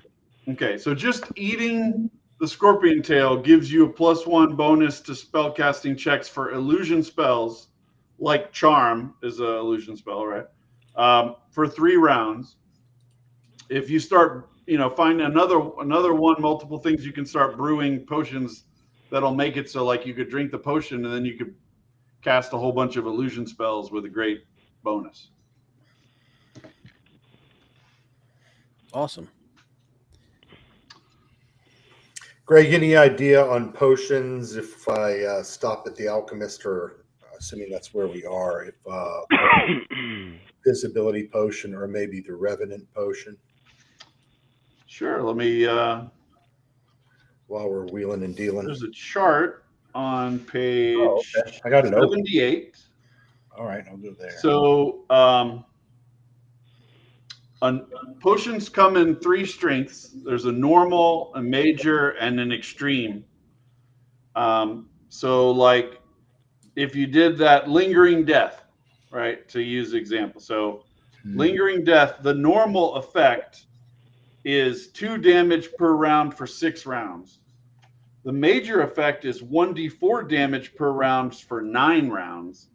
And the extreme effect is 1d8 damage per round for 12 rounds. So an extreme lingering death poison was kick ass. Hardly anybody would be able to survive getting hit by that. But that's 150 gold. Right? Having the extreme version of like that battle mind ability that makes you better at fighting, that's like 300 gold. So if you look at that chart, Mike, any of those, the normal effects are pretty reasonably priced, like 40, 45, 50 gold. And those could still be useful in a lot of situations. Okay, I'll do my homework on this before we play. You can buy that between sessions. Very cool. I mean, you're gonna miss next week, so. Yeah, and just to let everybody know, if you're listening in, I will be out next week. So I guess we'll just take the week off. Is that okay with you guys, or does somebody else want to host the game for 1 week or something? Well, I'm happy to take the week off. In fact, it'd probably be good for me to take the week off. Okay, we can do a buy. That's fine. Awesome. Alrighty. And then we'll pick it back up on Monday the 15th, and we'll put the reminders out on YouTube and all of our social channels. That works. For everyone. Sounds good. And this is just a reminder. I know some of you are listening in and you maybe played Skyrim in the old days. And like we said at the beginning, if this is your first exposure to Greg's ShadowRim, hey, I'm still learning it here. This is only two weeks or so of looking through this, but it is very flavorful. I like that it's very different. It has the Norse theme, but there's a lot of different things going on here. Definitely go check it out on drive-through and pick it up. Greg, what is it? A couple of bucks, $2 or $3? I think it's like $8 for the PDF. Yeah, come on, $8. Jeez. I dropped a link in my channel. Let me see. You don't have the chat turned on to show in the. Well, they can just go to drive-through and search Chubby Funster. They'll find it right there, or there'll be a link on this thing afterwards or something. And earlier in the thing. There's a link in my show notes also. I've got one in mine too on my channel. Me too. Yeah. But the focus, just to put on the marketing cap for a second, the focus is on reproducing that effect of when you first played Skyrim and like you didn't know what the alchemical ingredients did, so you're like testing them, like what we're doing right here, right? Mhm. Well, it's hard to get that feeling now because when you play Skyrim now, all this stuff is on the wiki. If you need it, it's hard to resist the temptation to just look up what does this alchemical ingredient do. So having kind of randomized systems for that, for enchanting. In the first episode of this live play, they found 2 magic items, and we just randomly generated them right on the spot. So that it gives you that feeling of like playing the game for the first time. And they've already been to 3 different locations that hardcore Skyrim people would know what they are. The grotto that they were in the first time is a popular place with really cool visuals in Skyrim with the pirate ship that's inside the cave. And then the place where they were tonight's called I think it's Wolf's Blood Cave in Skyrim, where they're summoning this ancient guy, and he's one of the guys who has the face masks that you can get. There's like 7 guys across the map that have those different powerful helmet items. And then they passed by the ruined temple of Merida. When you pick it up and it says a new hand has touched the beacon, right? That she's got the beacon of light. That quest is in that temple, but it's changed. It's not the same as in Skyrim. So knowing Skyrim doesn't give you a special advantage. It's changed. And there's a place on the map where the arcane eye of Kelsey Dion's Shadowdark thing is in the game world as well, if you can find it. So there's all kinds of cool stuff on the map. It's huge, 200 key locations on the map, and then the GM can use any location that they want. Run it faithfully or change it or do whatever. So I love Skyrim. Bottom line. Yeah, it's a nice job. Very, very, very. I like the lore. This is kind of fun discovering something new to me. Also, in the bestiary that comes in it, I noticed there's not a swarm of bees. That was the only thing I was really scared of tonight. Oh, bees, but that was a Spriggan. But I'm sure you can come up with something. Yeah, a Spriggan is a monster that when they attack you, they're surrounded by a swarm of bees all the time. So like you're constantly taking damage from the bees while you're trying to fight them. Yeah, I see. That's cool. Yeah. So I had a feeling that was probably why Bacon knew he didn't want to go out to that island. No, I just didn't have anything to deal with bees. I have a sword. I have a sword and a bow. What am I going to do about bees? Yeah, that's kind of where I'm like, I'm going to swing my mace at them. I don't know. No, I'm not messing with them. I guess we could have probably waved a torch at them, but yeah. My brain didn't go there. I just went to, what do I have? A sword and a bow. I did not want to part with armor and have to go swimming through that mucky water either. Well, as we've discussed, I can't swim in my armor, so yeah. Anybody else got anything, or we'll wrap it up here? And no, I'm good to wrap up. This is a really good stopping point. I had a great time tonight. Thank you. We did have. Thanks again, Greg. We did have somebody in the chat. We had Agile Monk in the chat. He was talking to us all. And Mike Neckerfit, did you see his comment? He wants to see a Shadow Sun game. Well, so maybe I'll add this little gem on the end of this live stream. One of the problems with doing live streams is that near the end you get low viewership. That's just part of having a 3-hour live stream, it's the inherent part. So I'll give this little juicy tidbit to you guys. So the Chubby Funster brand is in. I kind of made a vague booking post about this today on Twitter.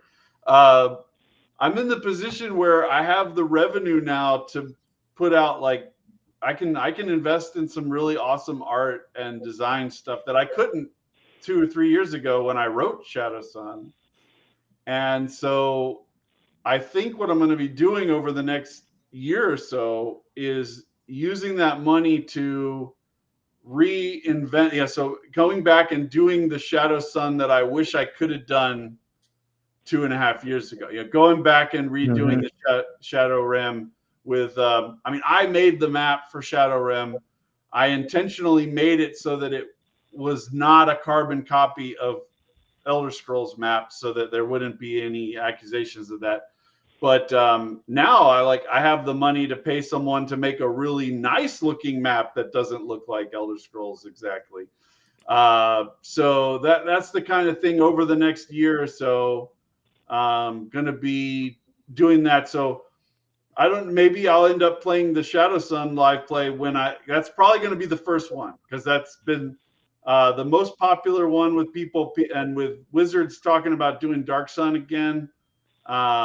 That's terrifying, but Yeah. yeah, Hey, I would real love quick, to be I just able saw that to- Agile Monk asked me in chat how I'm doing. I'm doing good. Thank you for asking. Apologies for the interruption. I just didn't want to No miss worries, no worries, no worries. Yeah, so I would love to be able to have a nice higher production value alternative, not just some indie gamer guy's book. You know what I mean? Like being able to have it have a higher visual quality.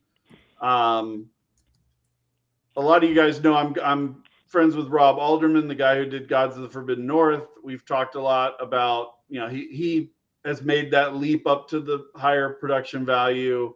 Talking about commission, there's a lot of things to even consider when you move up in the world in that way. So just thinking like that. My original plan was to do kind of zines for Shadow Sun, like I did for like Kelsey's done for Shadow Dark.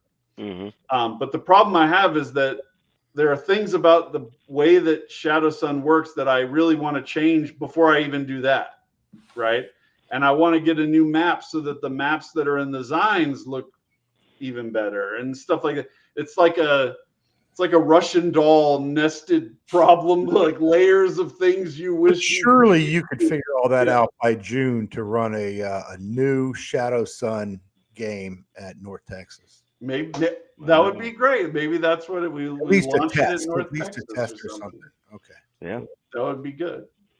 So those are just the things that I agonize and spend time thinking about.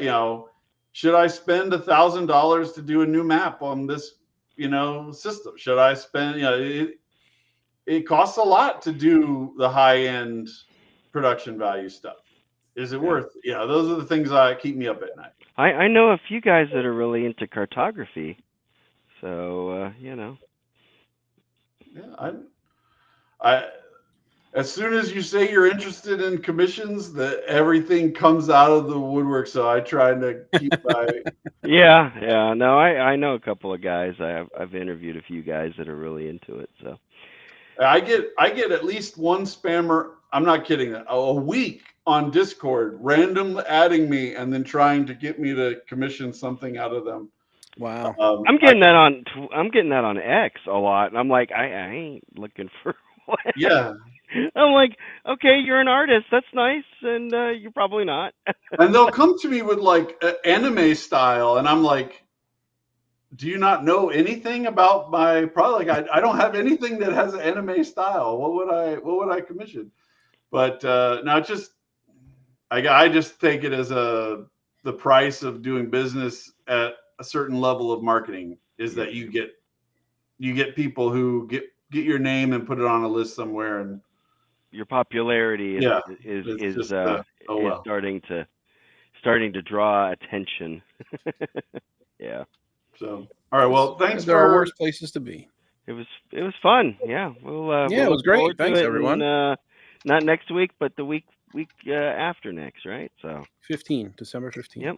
And for you Monday night long timers, we will be getting back together here either maybe at the end of the year or maybe early in January with Tim and Vance and Ken and hopefully Flint at some point too. We may change that mix up a little based on who's available or not.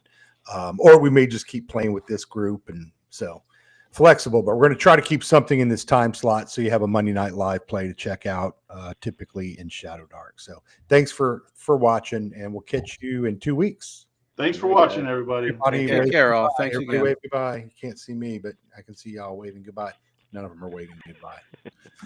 All right. Thanks for your participation. Here we go. Oh, look, they did it. They felt